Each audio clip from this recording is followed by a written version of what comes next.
صل على أفضل وخاتم النبيين محمد الأمين وعلى آله وصحبه أجمعين. أما بعد فقد قال الله تبارك وتعالى كما ورد في سورة الصف: أعوذ بالله من الشيطان الرجيم بسم الله الرحمن الرحيم. يريدون ليطفئوا نور الله بأفواههم والله متم نوره ولو كره الكافرون.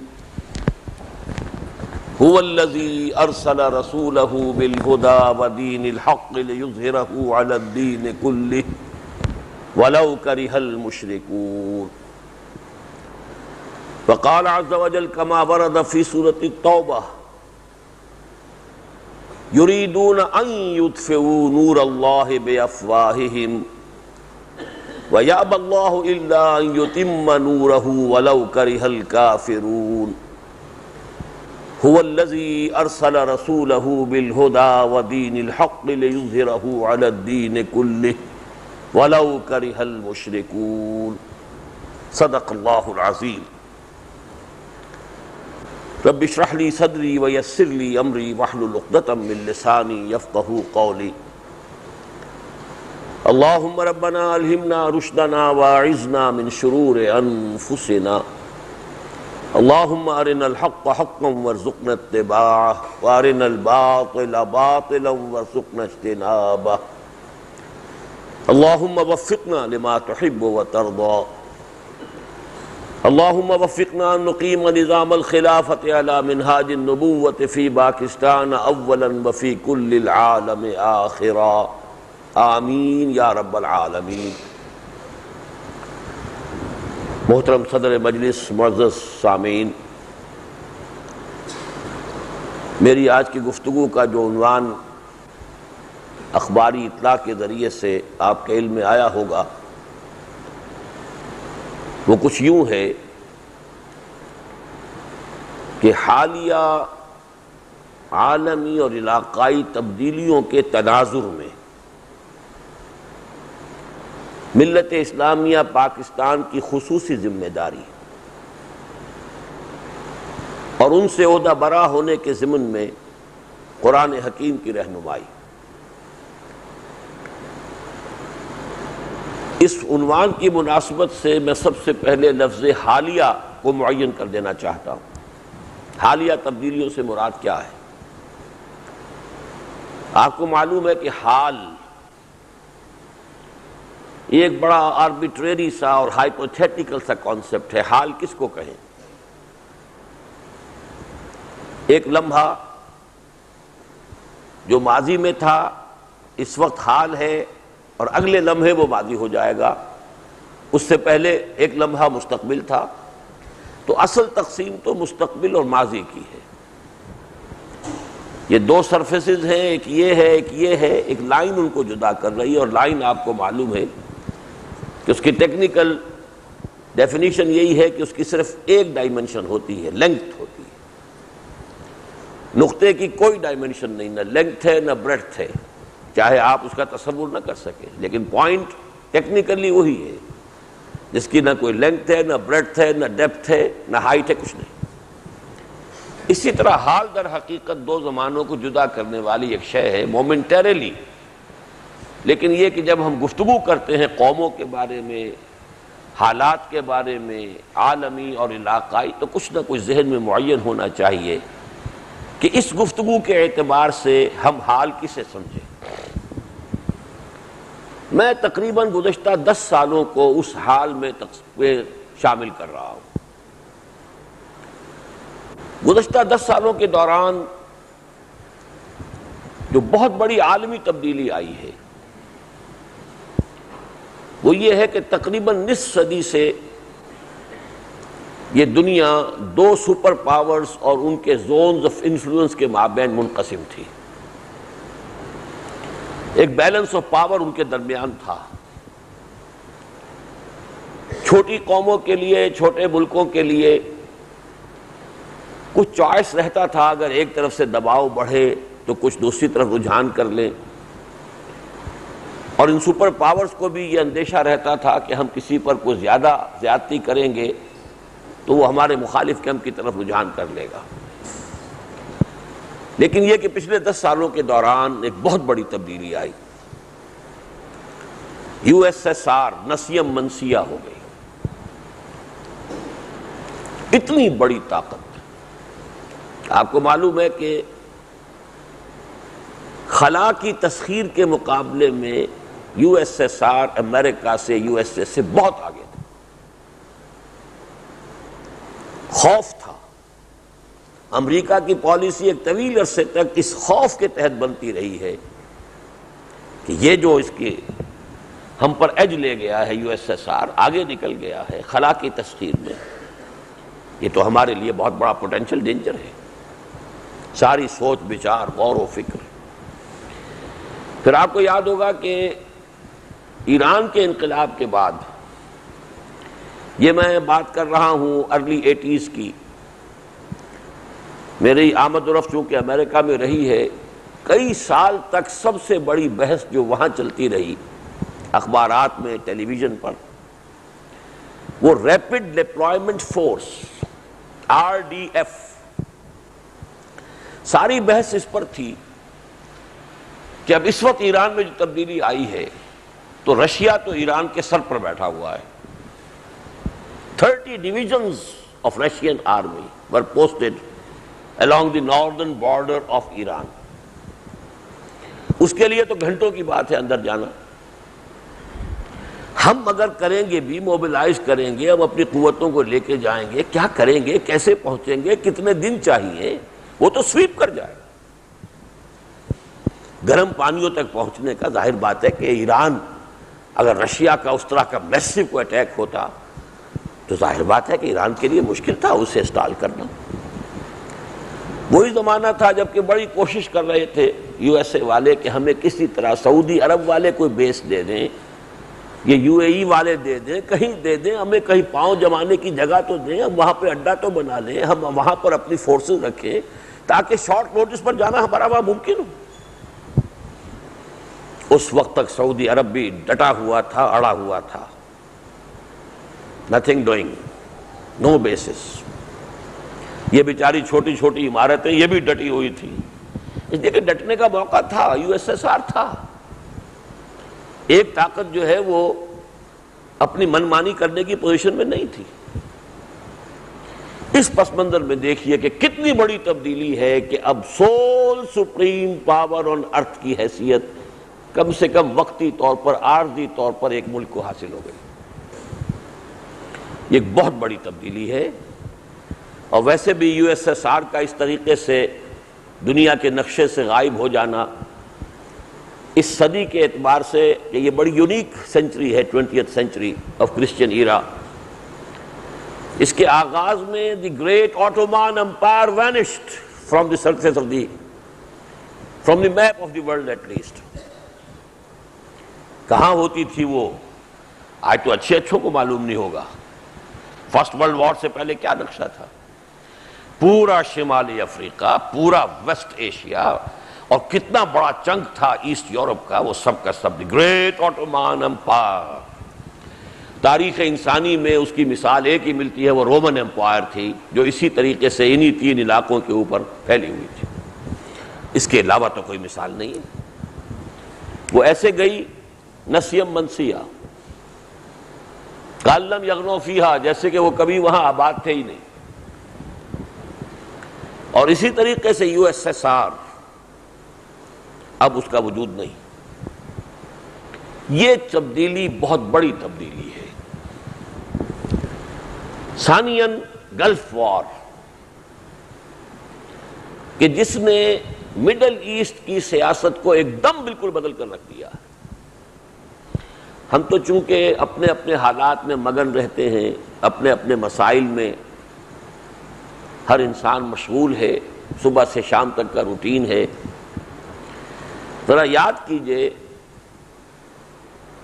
کہ عرب ممالک ایک میز پر بیٹھنے کو تیار نہیں تھے اسرائیل کے ساتھ،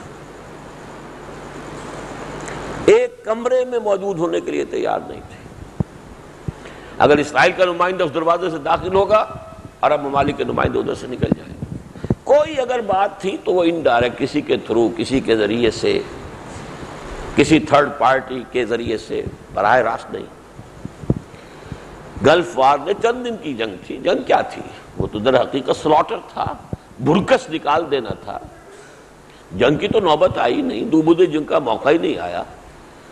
وہ ساری جو بھی خوب مشہور کر دی گئی تھی کہ عراق کی فورسز اور ان کے اندر جو ہے جنگ کی صلاحیت، ایران عراق وار کے تجربے کار وہاں کے فوجی، لیکن دوبدو نوبت آئے تب کی بات ہے۔ ان کی سپلائی لائنز پہلے ختم کر دی گئیں، بھرکس پہلے نکل گیا۔ اب اس کے بعد تو جب بھی آگے بڑھی ہیں الائیڈ فورسز، وہ نکل کے آ گئے اپنے مورچوں سے ہاتھ اٹھا لیے۔ جن کے پاس پانی نہ ہو، جن کے پاس راشن نہ ہو، کیا لڑیں گے؟ بہرحال یہ دو ایونٹس ایسے ہیں کہ جنہوں نے ایک تو گلوبل لیول پر بہت بڑی تبدیلی پیدا کی۔ ایک یہ کہ مڈل ایسٹ کی سیاست میں اور اس کے نقشے میں تبدیلی پیدا ہوئی، اور نوٹ کیجئے، یہ بھی ہو سکتا ہے بہت سے حضرات نے نوٹ کیا ہو، گلف وار کے بعد اب پیس پروسیس شروع ہوا۔ اس قدر ہیوملیٹنگ تھا عربوں کے لیے کہ they were summoned to Madrid۔ کوئی انٹرنیشنل کانفرنس، کوئی بین الاقوامی نیگوسیشن اس سے پہلے میڈرڈ میں ہوئی ہیں، اور میڈرڈ کے لیے ایک سال پہلے سے اسپین کے بارے میں یہ جو اخبارات ہیں، ٹائم اور یہ نیوز ویک وغیرہ، ان کے آپ کے کور سٹوریز بھی یاد ہوگی نیوز ویک کی، مجھے تو یاد ہے 1992 is the year of Spain۔ World Olympics وہاں رکھے گئے۔ میں اس سے چونکہ 2 سال پہلے اسپین گیا تھا۔ IMA ہے، اسلامک میڈیکل ایسوسی ایشن آف نارتھ امریکہ، وہ اپنا اینول کنونشن 1 سال تو رکھتے ہیں امریکہ ہی میں کسی جگہ، اور 1 سال باہر لے جاتے ہیں۔ تو ہسپانیہ میں تھا، وہاں مجھے انہوں نے بلایا تھا مہمان مقرر کی حیثیت سے، میں گیا تھا۔ اس وقت میں دیکھ آیا تھا، دلہن کی طرح سجایا جا رہا تھا پورے اسپین کو۔ یہ 1992 کیوں؟ 1492 was the year of the fall of Granada۔ پورے 500 برس ہو گئے تھے کہ پیننسولا سے، آئیبیرین پیننسولا سے اسلام اور مسلمانوں کا خاتمہ کر دیا۔ یہ اس کی 500 سالہ برسی بنائی گئی ہے، اس کا جشن منایا گیا، اور عربوں کو بلایا گیا، come to your greater graveyard, come here and sit with the Israelis on one table. اور کوئی چارہ کار نہیں تھا اس کے سوا۔ یہ تبدیلیاں اور ان حوالوں سے بعد میں وہ ساری نیگوسیشنز ہو رہی ہیں واشنگٹن میں، وہاں بھی کوئی نتیجہ نہیں نکلا، تو وہ اوسلو ٹائپ، وہ ٹریک 2 ٹریک 3 ڈپلومیسی جو بھی کہلاتی ہے آج کل، اس سے جو بھی ہوا یا نہیں ہوا، وہ مجھے اس سے بحث نہیں ہے۔ اور اب وہ پروسیس کہاں ہے، کون سی وادی میں ہے، کون سی منزل میں ہے، عشق بلا خیز کا قافلہ سخت جاں، اس سے بھی مجھے بحث نہیں۔ لیکن یہ لینڈ مارکس ہیں ان تبدیلیوں کے، جن کو میں حالیہ تبدیلی کہہ رہا ہوں، کہ گلوبل لیول پر یہ تبدیلی، اور پھر یہ خاص طور پر مڈل ایسٹ کی پالیٹکس میں اور وہاں کی سچویشن میں۔ اس کے بعد یہ ہے کہ شاہ حسین بھی بغل گیر ہوئے ہیں۔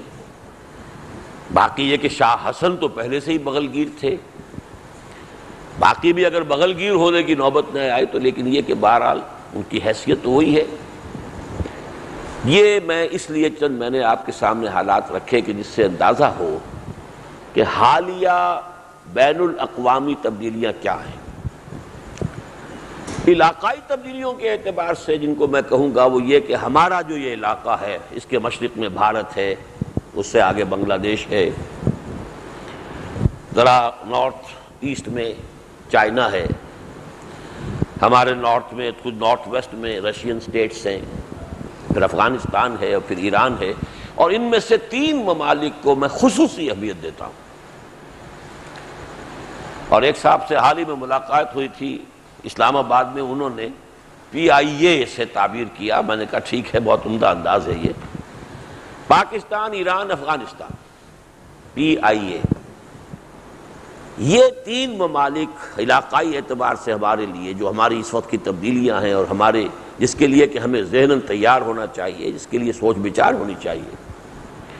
اگرچہ ایران میں جو تبدیلی آئی تھی وہ خاصی پرانی ہو چکی، 79 کا ریولوشن ہے، اب اسے 17-18 برس ہو رہے ہیں. ایران میں بھی اگرچہ وہ بہت لمبا پروسیس تھا، لیکن یہ کہ تاحال وہ ایک طریقے سے یوں سمجھیے کہ اب شاید کچھ امید ہو رہی ہے کہ ایک طرف سیٹل ہو جائے.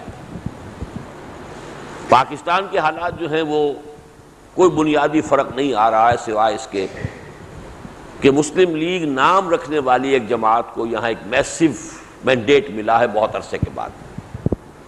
یہ کچھ یہاں کی تبدیلیاں ہیں. ایک تبدیلی جو ہے وہ میں بعد میں عرض کروں گا.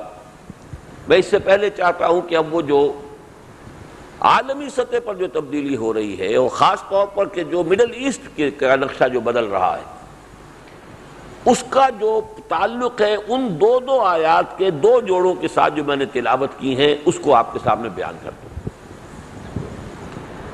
قرآن مجید میں ایسی مثالیں بہت کم ہیں کہ دو آیت ایک آیت ریپیٹ ہو کر کہ یہاں بھی آ گئی وہاں بھی آ گئی، لیکن دو آیتیں ریپیٹ ہو رہی ہوں، دو آیتوں کا جوڑا. بہت کم مثالیں. یہاں دیکھیے سورہ صف میں، سورہ توبہ میں ایک آیت تو ایگزیکٹلی وہی ہے جو کی تو، شوشے کا بھی فرق نہیں. هو الذی ارسل رسولہ بالہدی ودین الحق لیظہرہ علی الدین کلہ ولو کرہ المشرکون. البتہ اس سے پہلے کی آیت جو ہے بالکل ایگزیکٹلی وہی آیت ہے، تھوڑا سا لفظی فرق ہے. سورہ صف میں فرمایا یریدون لیطفئوا نور اللہ بافواہہم. سورہ توبہ میں فرمایا یریدون ان یطفئوا نور اللہ بافواہہم. لام اور ان کا فرق ہے، اس سے سوا کچھ نہیں. سورہ صف میں فرمایا واللہ متم نورہ ولو کرہ الکافرون. سورہ توبہ میں فرمایا ویابی اللہ الا ان یتم نورہ ولو کرہ الکافرون. مفہوم بالکل وہی، مدلول بالکل وہی، مراد بالکل وہی، لفظی فرق ہے. یریدون لیطفئوا یہ ارادہ رکھتے ہیں کہ بجھا دیں. نور اللہ ہے، اللہ کے نور کو، بے افواہہم اپنی منہوں سے، یعنی اپنے منہ کی پھونکوں سے. یریدون ان یطفئوا نور اللہ بے افواہہم، وہی معنی اس کے ہیں. یہ قصد کر رہے ہیں کہ بجھا دیں اللہ کے نور کو اپنے منہ کی پھونکوں سے. واللہ متم نورہ، اور اللہ تو اپنے نور کا اتمام فرما کر رہے گا ولو کرہ الکافرون، چاہے یہ کافروں کو کتنا ہی ناگوار ہو. وَيَابَ اللَّهُ إِلَّا أَن يُتِمَّ نُورَهُ وَلَوْ كَرِهَ الْكَافِرُونَ. اللہ کو ہرگز منظور نہیں ہے مگر یہ کہ تکمیل کرے اپنے نور کی، اتمام فرمائے اپنے نور کا، خواہ یہ کافروں کو کتنا ہی ناگوار ہو.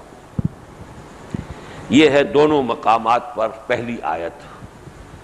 دوسری آیت کا ترجمہ مجھے توقع ہے کہ اکثر حضرات کے ذہنوں میں پہلے سے مستحضر ہوگا. یہ آیتیں اللہ کے فضل و کرم سے کافی عام ہیں، چرچا ہوتا ہے. هو الذی ارسل رسولہ بالہدی، وہی ہے یعنی اللہ. پچھلی آیت میں ہے واللہ متم نورہ ویابی اللہ الا ان یتم نورہ. هو الذی، اب یہاں ہوا کی ضمیر اللہ کی طرف جا رہی ہے. وہی تو ہے جس نے بھیجا اپنے رسول کو یعنی محمد کو صلی اللہ علیہ وسلم بالہدا، دو چیزیں دے کر، الہدا the guidance, the total guidance, القرآن، ہدی للناس ہدی للمتقین. لیکن صرف الہدا دے کر نہیں بھیجا، بہت قابل توجہ ہے یہ مقام. ودین الحق، اور سچا دین، حق دین، ذات حق تبارک و تعالی کا دین، عادلانہ نظام، یہ بھی دے کر بھیجا ہے. ایک تھوڑا سا تفسیری اشکال یہاں پیش آتا ہے کہ کیا الہدا قرآن اور دین حق یہ دو جدا چیزیں ہیں؟ اس لیے کہ اصول یہ ہے عربی نحو کا کہ حرف عطف آتا ہے تو معطوف اور معطوف علیہ میں مغایرت ضروری ہے. میں اور وہ، تو میں اور وہ میں مغایرت ہوگی تبھی تو یہ واو جوڑے گا نا. لاہور اور کراچی میں مغایرت ہوگی، یہ دو علیحدہ اپنا وجود رکھتے ہوں گے تبھی تو اور کے ذریعے سے ان کے درمیان یہ جوڑ ملانا جو ہے صحیح ہوگا. تو ایک اشکال سا آتا ہے کہ دین تو قرآن ہی تو ہے. نہیں، قرآن الہدا ہے، گائیڈنس ہے، دین نہیں ہے. دین بنتا ہے الہدا کے ساتھ سنت رسول صلی اللہ علیہ وسلم شامل ہوگا. قرآن سے نظام آپ کو نہیں ملے گا، رہنمائی مل جائے گی، فنڈامنٹل اصول مل جائیں گے، نماز کا حکم مل جائے گا. لوگوں گنتی کی ہوئی ہے، شاید 700 مرتبہ بھی کہتے ہیں کہ ہے حکم، لیکن قرآن کا نظام قرآن سے نہیں، نماز کا نظام قرآن سے نہیں بنتا. سجدے کا بھی ذکر ہے، رکوع کا بھی کہیں ذکر ہے، قیام کا بھی ذکر ہے، قرآن پڑھنے کا بھی ذکر ہے، تسبیح کا بھی ذکر ہے، تکبیر کا بھی ذکر ہے، لیکن ان کو کیسے جوڑا جائے گا کہ ایک رکعت بن جائے، یہ قرآن میں کہیں نہیں. کون سے اوقات ہوں گے تعین کے ساتھ، کون سی نماز کا وقت کہاں شروع ہوگا کہاں ختم ہو جائے، کہیں قرآن میں نہیں. فجر میں 2 رکعتیں کیوں ہیں فرض اور مغرب میں 3 کیوں ہے، کوئی دلیل نہیں. توقیفی امور ہیں، حضور کے بتانے پر، حضور کے عمل پر موقوف ہے. تو نظام صلاۃ نہیں بنتا بغیر سنت کے، تو نظام زندگی کیسے وجود میں آ جائے گا؟ الہدا و دین الحق، یہ ایک تشخص علیحدہ بنتا ہے دین حق کا، جس کے لیے اساس قرآن ہے، جس کے لیے بنیادی رہنمائی قرآن ہے، جس کے لیے حکمت اور فلسفہ قرآن ہے، لیکن اس کا تفصیلی ڈھانچہ قرآن کے ساتھ سنت رسول کو شامل کر کے بنتا ہے. اچھا کس لیے بھیجا؟ لِیُظْہِرَهُ عَلَى الدِّینِ كُلِّهِ، تاکہ غالب کرے اسے کل کے کل دین پر، کل کے کل نظام زندگی پر. وَلَوْ كَرِهَ الْمُشْرِكُونَ، چاہے یہ مشرکوں کو کتنا ہی ناگوار ہو. اب ان دونوں آیتوں پر ذرا فوکس کیجئے اپنی توجہ کو. پہلی بات تو یہ ہے کہ پہلی آیت میں یریدون، وہ چاہتے ہیں کہ بجھا دیں. کون ہے وہ؟ فاعل کون ہے اس میں؟ ضمیر فاعل ہی جو مضمر ہے اس میں یریدون میں کس کی طرف جائے گی؟ اس کا بہت آسان حل ہے کہ دونوں جگہوں پر ان سے پہلے یہود کا ذکر ہے. یہود چاہتے ہیں کہ بجھا دیں اللہ کے نور کو اپنی منہ کے پھونکوں سے، اور اس میں ان پر ایک طنز بھی ہے کہ چاہتے تھے قریش مکہ بھی کہ بجھا دیں اللہ کے اس نور کو اور ختم کر دیں اس دین کو، لیکن وہ مرد میدان تھے، آتے تھے، لڑتے تھے، جانے دیتے تھے، جانے لیتے تھے تو دیتے بھی تھے. یہود کا سارا معاملہ پس پردہ رہ کر سازشوں کے ساتھ، من ورائے جدر کا لفظ آیا ہے ایک جگہ قرآن میں، فصیلوں کے پیچھے سے، جیسے دیہات میں لڑائی ہوا کرتی ہے کسی زمانے میں، اب بھی ہوتی ہوگی، ہمارا تعلق نہیں رہا.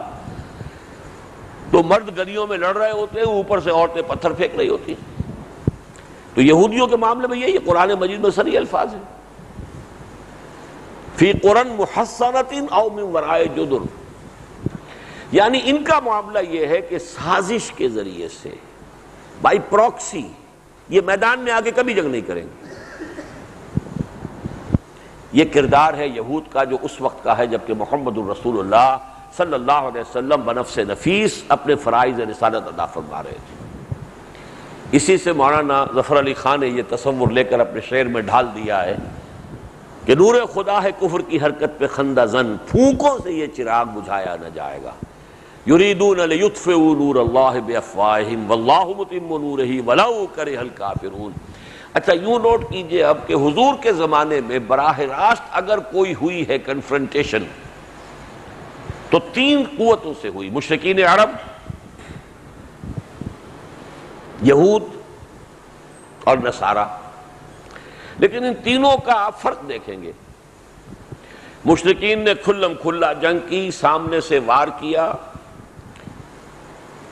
لیکن یہود نے پس پردہ رہ کر سازشوں سے، پیچھے سے تارے ہلا کر قریش کو بھی چڑھا کر لا رہے ہیں اور دوسری قوتوں کو بھی آمادہ کر رہے ہیں، امید دلا رہے ہیں تم باہر سے آؤ ہم اندر سے کریں گے، یہ سارا کام. یہ تیسری طاقت کے بارے میں آپ دیکھیں گے کہ کوئی براہ راست تصادم نہیں ہوا. اس تاریخی حقیقت کو اچھی طرح سمجھ لیجئے. اہل کتاب یہود اور نصارہ دونوں، لیکن نصارہ کا طرز عمل حضور کے زمانے میں کیا تھا؟ دیکھیے، ایک عیسائی بادشاہ ہے نجاشی، جنہوں نے مسلمانوں کو پناہ دی اور ایمان بھی لے آئے. ایک عیسائی بادشاہ کے پاس حضور کا نامہ مبارک پہنچا، مقوقس والی مصر، تکریم کی، اکرام کیا، اعزاز کیا آپ کے ایلچی کا، ہدیے بھیجے.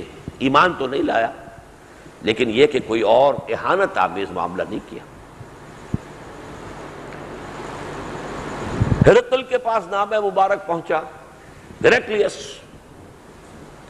اس نے تاڑ لیا، عالم آدمی تھا کہ یہ وہی نبی آخری زمان ہیں جن کی پیشین گوئیاں ہماری کتابوں میں ہیں. لیکن کوشش یہ کی کہ جیسے تقریباً 300 برس قبل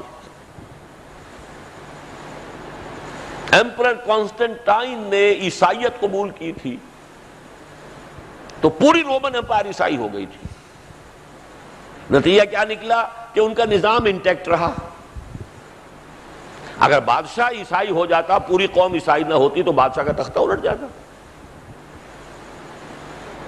اس کی خواہش یہ تھی کہ کسی طرح وہی history might repeat it self. نامہ مبارک، پھر بلایا. ابو سفیان ابھی ایمان نہیں لائے تھے، معلوم ہوا کہ وہ آئے ہوئے ہیں غزہ کے علاقے میں، وہاں وہ قافلہ لے کے آئے ہوئے ہیں. بلایا، پھر حضور کے بارے میں سوالات کیا. بڑے سجسٹیو کوسچنز تھے وہ. آپ کا پس منظر کیا ہے، آپ کا کردار کیسا تھا، آپ کیسے پہچانے جاتے تھے، یہ جنہوں نے خط ہمیں بھیجا ہے یہ کسی اونچے خاندان سے ہیں یا کسی گھٹیا خاندان سے ہیں. سوال کر کر کے ایک اور ابو سفیان بعد میں کہتے ہیں کہ میرا جی چاہتا تھا کہ میں جھوٹ بولوں، چونکہ ابھی تک خود کافر تھے، مشرک تھے، لیکن انہوں نے کہا کہ میرے ساتھ میرے اور ساتھی بھی تو تھے، اور یہ میں گوارا نہیں کر سکتا تھا کہ میرے ساتھی کہیں کہ دیکھو سردار ہو کر اتنا بڑا جھوٹ بول رہا ہے. یہ بنیادی کردار ان میں موجود تھا، وہی بنیادی کردار جس کی وجہ سے انہوں نے حضور کی مخالفت کی تو ڈنکے کی چوٹ کی ہے. سامنے سے آ کر جو وار کیا سامنے سے کیا، للکار کر کیا اور جانے دی ہے. اور ابو جہل کی گردن جب کٹنے لگی تو کہا ذرا نیچے سے کاٹنا تاکہ نیزے پر جب چڑھاؤ اس کو تو معلوم ہو اونچی گردن ہے، کسی سردار کی گردن ہے. ان کا ایک خاص کردار تھا. تو ابو سفیان کہتے ہیں میں جھوٹ نہیں بول سکا. وہ مجھ سے سوال کیے چلا جا رہا ہے جس سے حق واضح ہوتا جا رہا ہے. سارے جو بطریق تھے اور جو بھی اس کے مذہبی جو لوگ تھے اور ان کے عمائد سلطنت تھے، انہوں نے بھانپ لیا کہ اس کے تو نیت کچھ اور ہے. اس کے نتنوں میں سے ان کے سانسوں کی، غصے بھری سانسوں کی آوازیں آنی شروع ہو گئیں کہ معلوم ہوتا ہے تو گیا، یہ تو شاید اسلام قبول کر لے گا. اور اس ریئیکشن کو دیکھ کر وہ بھی محروم رہ گیا. وہ حکومت کی بیڑیاں پاؤں میں پڑی رہ گئیں اور وہ اسلام نہیں لائے، لیکن کنفرنٹیشن نہیں کی. یہ فرق عیسائیوں کا اور یہودیوں کا اس وقت کا نوٹ کیجئے. یہودیوں کے ساتھ ڈائریکٹ کنفرنٹیشن ہوئی. 3 قبیلے، جن میں سے 2 تو ویسے نکالے گئے اور تیسرا جو ہے اس کے ساتھ تو آپ کو معلوم ہے کہ ان کے تمام جتنے بھی قابل جنگ نوجوان تھے جو جنگ میں صلاحیت رکھنے والے، ان کو قتل کیا گیا. پھر خیبر فتح ہوا ہے، کتنی بڑی زک پہنچی ہے. تو اگریوڈ پارٹی سب سے بڑی جو ہے ان یہود اور نصارہ کے معاملے میں وہ یہودی تھے. اب یہودیوں کی ساری کوشش تھی، تمام کوشش، اور بعد میں انہوں نے وہ پوری کی بھی. ایک طریقے سے مجھے یاد ہے، ایک شاید کوئی ڈرامہ کہیں پڑھا تھا، وہ Helen of Troy, the Trojan horse, اس میں کہیں مکالمے میں آتا ہے کہ ایک بڑا جو ہے یونانی سردار جب مارا گیا تو دوسرے سردار نے یہ کہا، so this is the end of Greek bravery but not of Greek treachery. یونانی بہادری تو ختم ہو گئی، آج ہمارا یہ سردار مارا گیا، بہادری کا سب سے بڑا سمبل، تو ہماری بہادری تو گئی، لیکن ہماری چالاکی اور ٹریچری جو ہے وہ تو ختم نہیں ہوئی ہے. اس کے بعد وہ ہارس بنایا گیا اور اس کے ذریعے سے ٹرائے فتح کیا گیا. وہ ٹریچری تھی جو عبداللہ ابن سبا کے ذریعے سے، جس نے کہ پھر عالم اسلام کے اندر وہ آپس کا اختلاف، الفتنۃ الکبریٰ پیدا کیا. وہ سیلاب جو چل رہا تھا فتوحات کا، انٹرنل سیبوٹاج کے نتیجے میں اس کو روک لیا اور وہیں کا وہیں رک گیا وہ۔ اس کے بعد حضرت معاویہ رضی اللہ تعالیٰ عنہ کے عہد میں کچھ تھوڑی سی ایکسپینشن مزید ہوئی ہے، بس وہ تو موشن ٹوٹ گئی، جیسے ٹرک چڑھ رہا ہو کسی چڑھائی کے اوپر تو بس رکنا نہیں چاہیے اس کو، اگر ایک دفعہ موشن ٹوٹ گئی تو پھر اس کے لیے دوبارہ سٹارٹ ہو کر چڑھائی کے اوپر چڑھنا آسان کام نہیں۔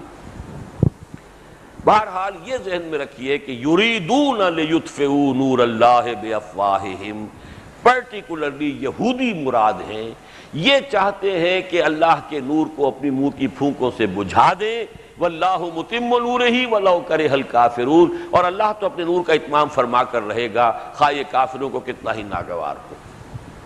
چنانچہ اللہ تعالیٰ نے اپنے نور کا اتمام فرما دیا، جاء الحق وزهق الباطل، اللہ کے دین کا غلبہ ہو گیا، حضور کے مقصد بعثت مکمل ہو گیا، لیظہرہ علی الدین کلہ کی تکمیل ہو گئی۔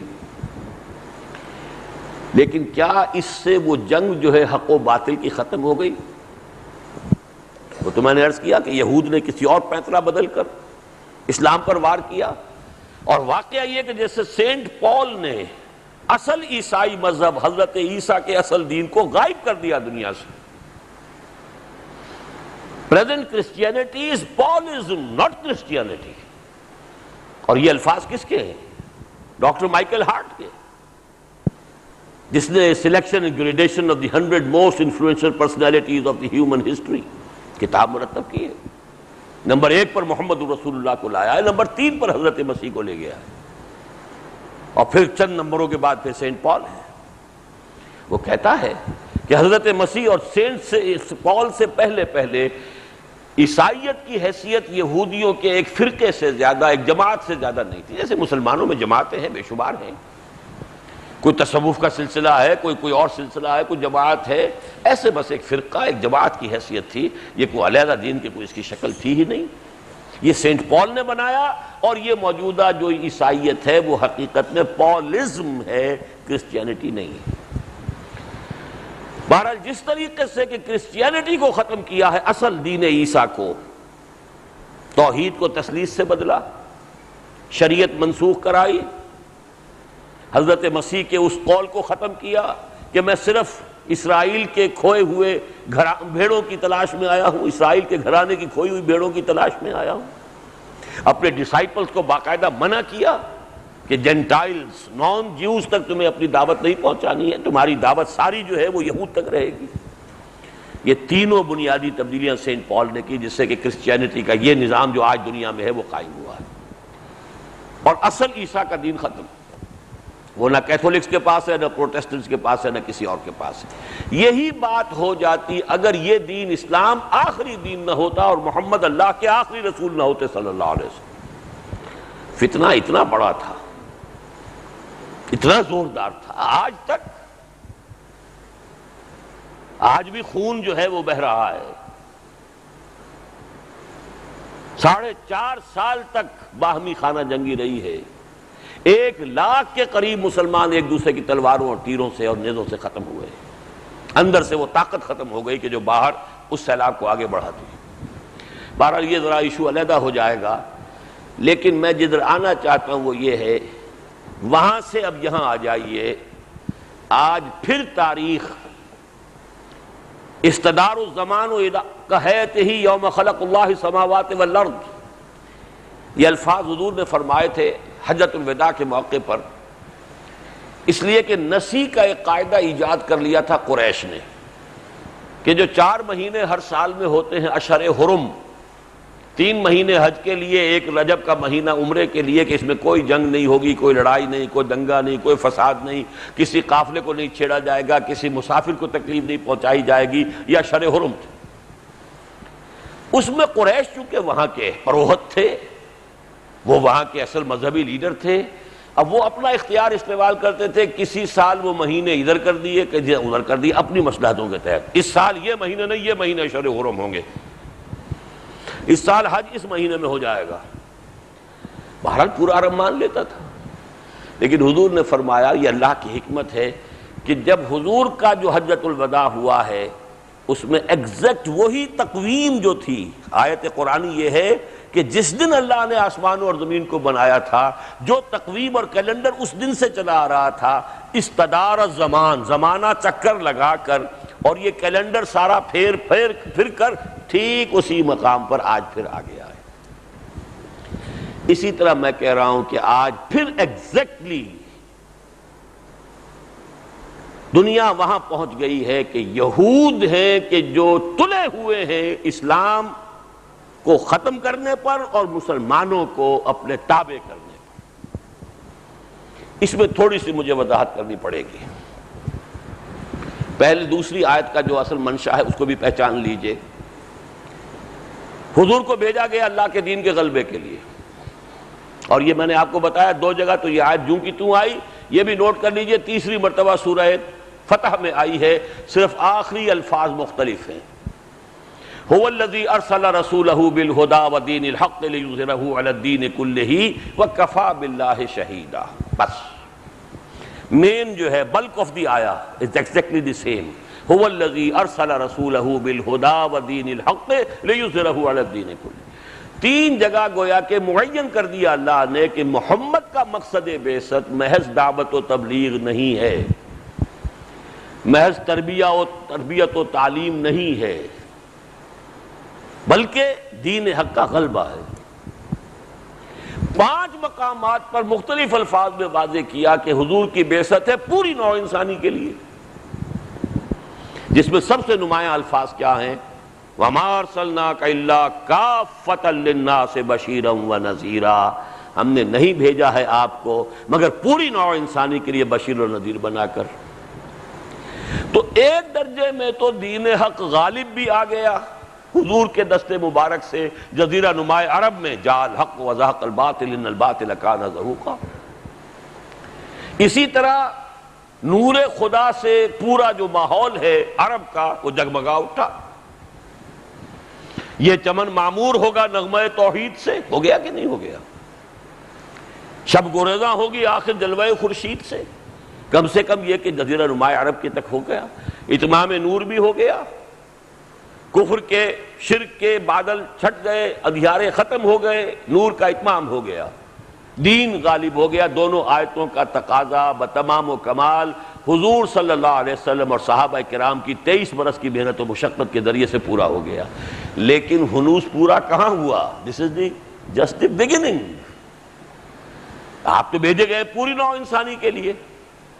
جب تک کل روئے ارضی اسی طریقے سے توحید کے نور سے منور نہ ہو، اور جب تک کہ کل روئے ارضی پر اللہ کا دین اسی طرح غالب نہ ہو، بعثت محمدی صلی اللہ علیہ وسلم کا مقصد ہنوز شرمندہ تکمیل ہے۔ اس نقطے کو میں چاہتا ہوں کہ اچھی طرح سمجھ لیجئے، صغرا کبرا جوڑ کر نتیجہ یہ برآمد ہوتا ہے۔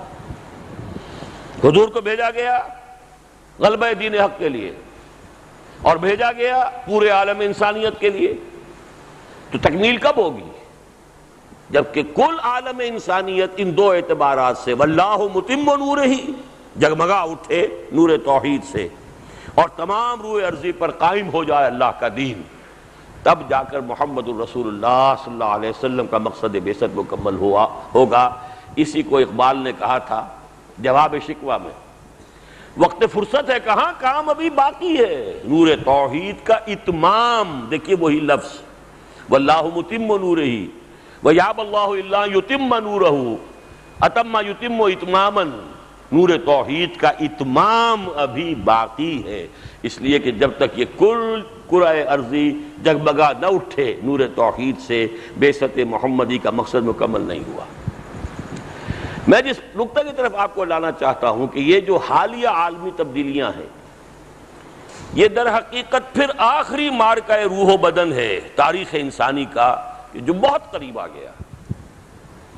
اقبال ہی کے الفاظ میں نے مستعار لیے ہیں، دنیا کو ہے پھر مارکہ روح و بدن پیش، تہذیب نے پھر اپنے درندوں کو ابھارا، اللہ کو پامر دیے مومن پہ بھروسہ، ابلیس کو یورپ کی مشینوں کا سہارا۔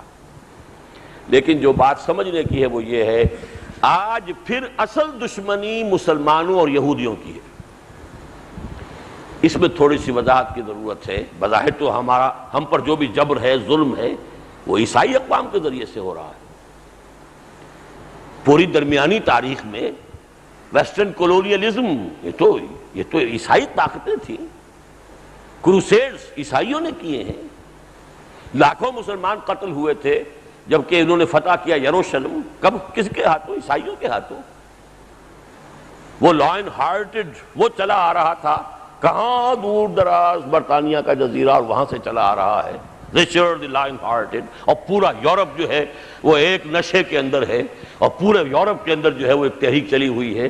یہ سب تو عیسائیوں نے کیا. یہ جو تبدیلی ہوئی ہے اس کو بھی، اس کے 3 فیزز کو میں چاہتا ہوں کہ اچھی طرح سمجھ لیں، اور اس کے لیے بھی قرآن مجید کی سورہ مائدہ کی طرف رجوع کرنا ہوگا. پہلا فیز میں بتا چکا ہوں کہ حضور کے زمانے میں عیسائیوں سے کوئی کنفرنٹیشن نہیں ہوئی، بلکہ حضور کی حیات دنیاوی کے آخری دور میں 70 عیسائی بڑے بڑے علماء کا وفد آیا ہے نجران سے، حضور کے پاس مقیم رہا ہے، بحث و تمہیس ہوئی ہے. اگرچہ وہ ایمان نہیں لائے لیکن ان کا انداز یہودیوں والا بہرحال نہیں تھا. مباہلے کی جب حضور نے ان کو دعوت دی تو وہ کرنی کترا کر نکل گئے، اپنی شکست مان لی. گویا کہ کوئی کنفرنٹیشن نہیں ہوا. اس سے آگے بڑھ کر دیکھیے ایک اور واقعہ نوٹ کر لیجئے. یروشلم کیسے فتح ہوا تھا؟ حضرت عمر کے زمانے میں مسلمانوں نے وہاں محاصرہ کیا ہوا ہے، فصیلیں اونچی اونچی، اندر سے پوری طرح خود مکتفی، راشن کے انبار موجود ہیں، پانی کی کوئی کمی نہیں ہے، پھاٹک بند ہیں، قریب جاتے تو اوپر سے آگ برستی ہے، تیروں کی بوچھاڑ آتی ہے، مہینوں پر مہینے گزر رہے ہیں اور یروشلم فتح نہیں ہو رہا. حضرت ابو عبیدہ بن الجراح امین هذه الامہ کمانڈر ہے. پہل ہو رہی ہے اب عیسائی علماء کی طرف سے. ان کا ایک وفد آتا ہے فصیل پر، جھنڈا سفید لے کر گفتگو کے لیے بلایا گیا. مسلمان گئے، اب فصیل پر سے گفتگو ہو رہی ہے. مسلمانوں تم قیامت تک بھی یہاں محاصرہ کر کے پڑے رہو تو یہ شہر کبھی فتح نہیں ہوگا. ہاں ہماری کتابوں میں لکھا ہے ایک درویش بادشاہ کے ہاتھوں اسے فتح ہونا ہے، لیکن ہم نے تمہیں دیکھ لیا ہے، تم میں وہ درویش بادشاہ موجود نہیں ہے. وجہ کیا تھی کہ خربوزے کو دیکھ کے خربوزہ رنگ پکڑتا ہے. کافی عرصہ ہو گیا تھا مسلمانوں کو شام میں آئے ہوئے، تو شام کے لوگوں کی حضارت اور تہذیب اور تمدن اور ان کا لباس، ان کے انداز انہوں نے کچھ تھوڑے بہت سیکھ لیے تھے. جو فتوحات ہوئی تھی پورے شام کی اس میں سے بہت کچھ مال غنیمت بھی ملا تھا، تو لہذا سہولتیں بھی تھیں. وہ درویشی نظر نہیں آ رہی تھی. ہو جائے گا فتح، یہ ہوگا ایک درویش بادشاہ کے ہاتھوں. حضرت ابو عبیدہ بن الجراح امین هذه الامہ حضور کے قول کے مطابق ان کو فوراً کلک ہوا کہ یہ تو حضرت عمر ہے، درویش بادشاہ. ریکویسٹ جا رہی ہے فرنٹ سے، وار فرنٹ سے، محاذ سے، آپ تشریف لائیں تو یہ شہر فتح ہو جائے گا. وہ ہے سفر تاریخی حضرت عمر کا کہ تقریباً 700 میل کا فاصلہ طے کیا ہے. ایک اونٹ، ایک خادم، اسی اونٹ پر راشن بھی ہے، لہذا صرف ایک آدمی بیٹھ سکتا ہے، دو نہیں بیٹھ سکتے. ایک منزل خلیفہ اوپر براجمان ہے، خادم آگے چل رہا ہے. اگلی منزل خادم براجمان ہے اور خلیفہ آگے چل رہے ہیں. اور آخری منزل پر وہ خادم کی باری آ گئی. اس نے ہاتھ بھی جوڑے کہ خدا کے لیے اب ہم پہنچنے والے ہیں، لوگ آپ کے استقبال کو آئیں گے، وہ مجھے ملامت کریں گے کہ تمہیں شرم نہیں آئی کہ خلیفہ وقت تو آگے چل رہا تھا، تم اوپر بیٹھے ہو. نہیں فرمایا دور دورک، نہیں باری تمہاری ہے. کچھ کیچڑ میں سے گزرنا پڑا تو جوتیاں بھی ہاتھ میں پکڑی ہوئی تھی. چلے آ رہے ہیں خلیفہ وقت. وہ غلغلہ مچا، آ گئے عمر آ گئے. اب آ کے جب کچھ استقبال کیا ہے تو حضرت ابو عبیدہ بن الجراح نے کہا کہ امیر المومنین یہ بڑے مہذب لوگ ہیں، یہاں آپ ذرا کپڑے وغیرہ اپنا حلیہ درست کر لیجئے، پھر ذرا ان کے سامنے پہنچیں گے. فرمایا نحن قوم اعزنا اللہ بالاسلام، ہم وہ قوم ہے کہ جنہیں عزت اللہ نے اسلام سے دی ہے، کپڑوں سے نہیں دی. اسی حالت میں گئے، انہوں نے اپنی کتابیں کھولی ہیں. ہاں یہی ہے وہ درویش بادشاہ، اسی کے اندر وہ اوصاف ہیں، علامات ہیں. دروازے کھول دیے گئے. اگرچہ انہوں نے ٹریٹی جو دی ہے، کیونکہ یہ فتح نہیں ہوا تھا Jerusalem, the Christians handed it over to the Muslims. اور تھی ایک شرائط تھی، شرائط میں یہ بھی تھی کہ یہاں یہود کو آپ آباد نہیں ہونے دیں گے.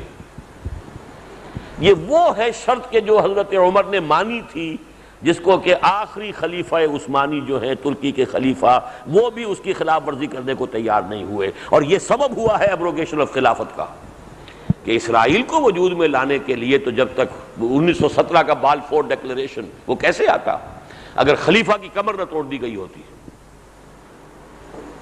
بڑی سے بڑی رشوت یہودیوں نے پیش کرنے کی کوشش کی ہے، لیکن نہیں، جو فیصلہ جو عمر نے جو معاہدہ کیا تھا میں اس سے ہٹنے کو تیار نہیں. بہرحال میں نے یہ آپ کو بتایا وہ فرسٹ فیز.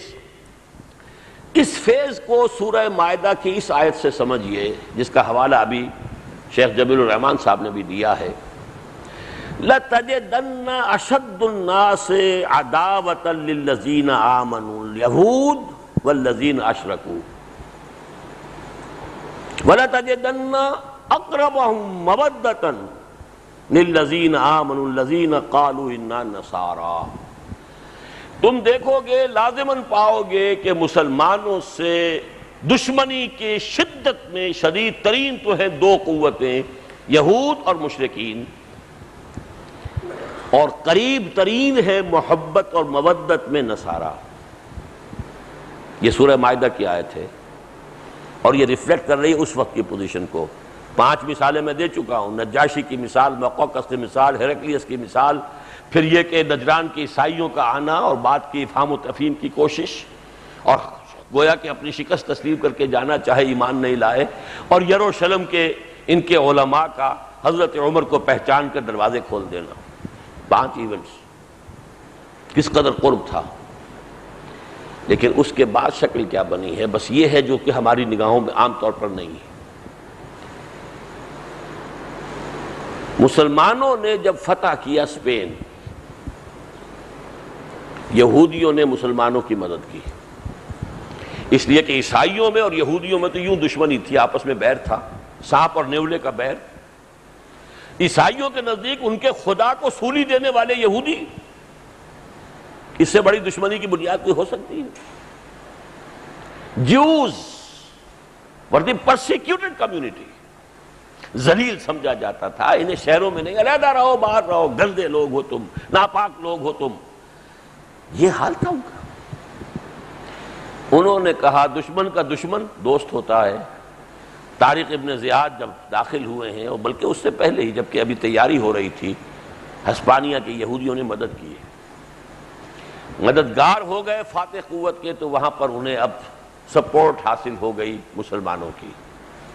وہ ان کے عروج کا زمانہ. بن گوریون نے جو کتاب لکھی ہے اس میں صاف لکھا ہے the golden period of over diaspora is Muslim Spain. Golden period diaspora ہے. سن 70 عیسوی کے بعد جبکہ ٹائٹس رومی نے یروشلم کو فتح کر کے اور ہیکل سلیمانی کو مسمار کیا، 1927 برس ہو چکے ہیں کہ وہ مسمار پڑا ہوا ہے. 70 AD، اور اسی وقت نکال دیا تھا، نکل جاؤ یہاں سے، اور یہاں تمہیں آنے کی اجازت نہیں ہے. وہ آنے کی اجازت بھی حضرت عمر نے دی ہے کہ آ سکتے ہو، زیارت کر سکتے ہو، جو بھی اپنا ویلنگ وال پہ آؤ یا کہیں آؤ، لیکن یہاں آباد نہیں ہو سکتے، اس لیے کہ اس معاہدے کے اندر جس کے تحت کہ ہینڈ اوور کیا گیا یروشلم، یہ اس کی اجازت نہیں ہے مسلمانوں کو. یہ صورتحال تھی کہ انہوں نے نقب لگائی ہے. اب بیٹھ کر اسپین میں بیٹھ کر عالم عیسائیت میں نقب لگائی. نمبر 1 مذہبی نقب لگائی. کیتھولکس اور پروٹیسٹنٹس کے 2 ٹکڑے جو کیے ہیں، جیسے شیعہ اور سنی کے 2 ٹکڑے جو کیے ہیں، وہ عبداللہ ابن سبا یہودی نے کیے. 2 ٹکڑے کر دیے.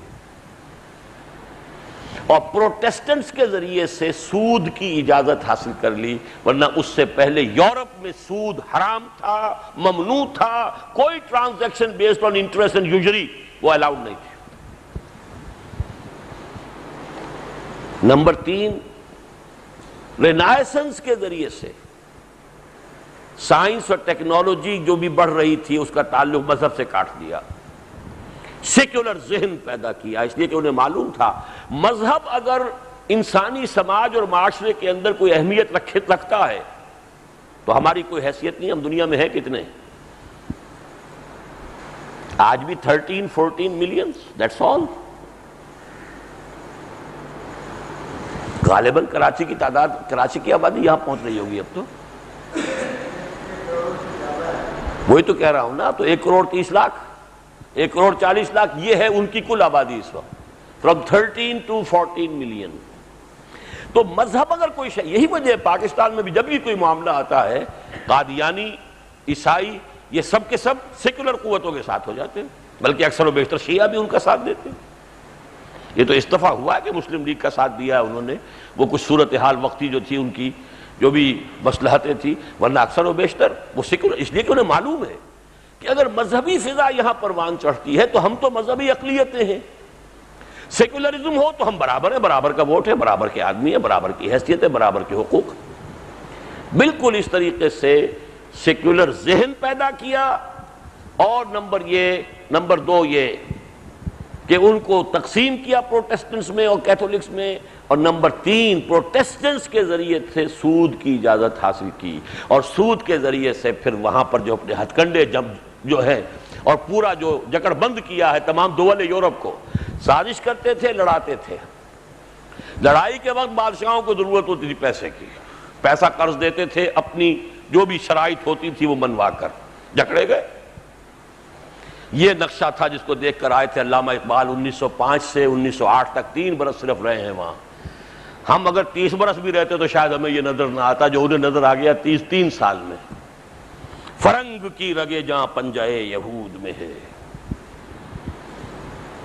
اور میرا گمان یہ ہے، یہ تو اصل میں کوئی شخص تحقیق کرے گا اور اس کے لیے بڑے اسے کھنگالنے پڑیں گے تاریخ کے اوراق. میرے نزدیک گمان غالب یہ ہے کہ یہ سارے کروسیڈز کے پیچھے بھی یہودی ذہن تھا. آپ اپنے دشمن کے رخ کو کسی اور دشمن کی طرف ڈال دیجئے، آپ سیو ہو جائیں گے. یہودیوں نے پورے عیسائی یورپ کو مسلمانوں کے خلاف جوش دلا کر، یہ قرین قیاس ہے لیکن میں اسے کسی اپنے ریسرچ اور کسی ڈاکومنٹیشن کی بنیاد پر نہیں کہہ رہا ہوں، یہ تو بات اپنی ہوگی کہ کوئی محنت کرے، لیکن میرا گمان غالب یہ ہے. باقی چیزوں کے ساتھ کولیبریشن ہوتی ہے اس کی، یہ مسئلہ یہی ہے. بہرحال اس کا نتیجہ کیا نکلا؟ یہ سیکنڈ فیز تھا. تھرڈ فیز کیا ہوا ہے جو اپنے تکمیل کو اب پہنچ چکا ہے. پوری عیسائی دنیا یہودیوں کے شکنجے میں کسی جا چکی ہے. سو مچ سو پوپ صاحب نے بھی بری کر دیا ہے کہ یہود کے اوپر کوئی الزام نہیں ہے حضرت مسیح کو سولی دینے کا. بائبل موجود، پوری تاریخ موجود، 1900 برس کی پوری ہسٹری موجود، سب کچھ موجود. اور میں ابھی جن احباب کے ساتھ آ رہا تھا تو بتا رہا تھا کہ میں نے جب جمعیت طلبہ میں شامل ہوا تو میں نے پکچر دیکھنی چھوڑ دی تھی. 12-13 برس کے بعد پھر کراچی میں 1962 میں نے پہلی پکچر دیکھی ہے، اور وہ تھی کنگ آف کنگز. میں اس دنوں کراچی آیا ہوا تھا، اور چونکہ میرا خصوصی ذوق رہا تھا زمانہ طالب علمی میں بھی کہ میں بائبل، خاص طور پر متی کی انجیل جو ہے اس سے مجھے بہت دلچسپی تھی. اس کے جو مواعظ ہیں، خاص طور پر سرمن آف دی ماؤنٹ، اس سے مجھے بڑا ایک قلبی لگاؤ تھا. تو جب میں نے دیکھا کہ حضرت مسیح کی لائف پر یہاں کوئی پکچر آ رہی ہے، شاید کسی اور نے بھی اس زمانے میں یہاں دیکھی ہوتی، کنگ آف کنگز، اس میں بالکل ٹھیک تاریخ تھی. اس کے بعد میں نے کم سے کم 6 مرتبہ امریکہ میں کنگ آف کنگز کا جو ہے وہ پھر وہ اس کا ویڈیو منگا کر دیکھنے کی کوشش کی. پورا ڈسٹارٹڈ ہے، وہ سارے حصے نکال دیے گئے ہیں کہ جس سے یہ ثابت ہوتا ہے کہ یہود کے علماء کا فتویٰ تھا کہ اسے یہ کافر ہے، مرتد ہے، اسے سولی چڑھاؤ. یہاں تک کہ پیلاٹس پونٹس جو ہے، جو اس وقت کا گورنر تھا، رومن گورنر، اس نے کہا بھی کہ بھائی اس کا کوئی جرم ہمارے نزدیک ثابت نہیں ہے. نہیں، ہماری عدالت کا فیصلہ ہے، کیونکہ مذہبی آٹونومی ان کو دی ہوئی تھی رومنز نے. ٹھیک ہے، اچھا بھائی ٹھیک ہے. آخری وقت میں بھی کہا ہے دیکھو آج ہمارا عید کا دن ہے، 2 کنڈیمڈ پرزنرز ہیں ہمارے پاس، اور ہماری روایت یہ ہے کہ ہم ایک آدمی کو چھوڑ دیا کرتے ہیں کنڈیمڈ کو، جس کو کہ موت کی سزا دی گئی ہو. ایک برابا ڈاکو ہے، بarabbas، اور دوسرا یہ جیسس ہے. تم بتاؤ کس کو چھوڑ دیں؟ جب برابا کو چھوڑو، اس کو سولی دو. یہ سارے سینز میری آنکھوں کے دیکھے ہوئے اور سب موجود ہے ہسٹری کے اندر. لیکن پوپ صاحب نے ڈیکری دی ہے، Jews are not responsible for the crucifixion. یہی وجہ ہے کہ بریبین جب واپس آیا تھا جب واشنگٹن سے جب یہ نیگوسیشنز کے بعد ایک خاص راؤنڈ کے بعد تو پہلے روم گیا تھا، پاپائے روم سے ملاقات کی ہے، حضرت سلیمان کے زمانے کا ایک جگ تھا کوئی، وہ پیش کیا ہے کہ 3000 برس تک تو ہم نے اس کی حفاظت کی ہے، اب ہم یہ آپ کی کسٹوڈی میں دے رہے ہیں، اور یہ سارا پیچ اپ جو ہے یہودیوں کا اور عیسائیوں کا ہو چکا ہے۔ اس معنی میں نے یہ بات کئی سال ہوئے کہی تھی، اور اس کی پھر مجھے صدائے بازگشت ہندوستان کے بھی دینی پرچوں میں ملی کہ یہ بات پہلی مرتبہ جو ہے ایک شخص کا ذہن ادھر گیا ہے، لیکن بات صحیح ہے، اور وہ یہ کہ یہ جو الفاظ قرآن میں آئے ہیں کہ یا ایھا الذین آمنوا لا تتخذوا اليہود والنصارى اولیاء بعضهم اولیاء بعض، اہل ایمان یہود اور نصارہ کو اپنا دوست نہ بناؤ، یہ آپس میں ایک دوسرے کے دوست ہیں۔ جب قرآن نازل ہوا تو یہ دوست تھے ہی نہیں،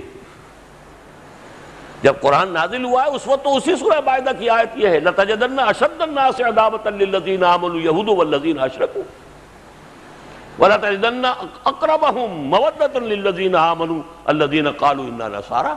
وہاں تو ڈائگنلی اپوزٹ ہے، ایک مسلمانوں کے بدترین دشمن اور ایک مسلمانوں سے قریب ترین مودتاً۔ لیکن یہ پروفیسی تھی کہ ایک وقت آ جائے گا کہ یہ آپس میں ایک ہوں گے، اور در حقیقت ایک کیا ہیں؟ اصل صورت یہ ہے کہ یہودی بینکرز نے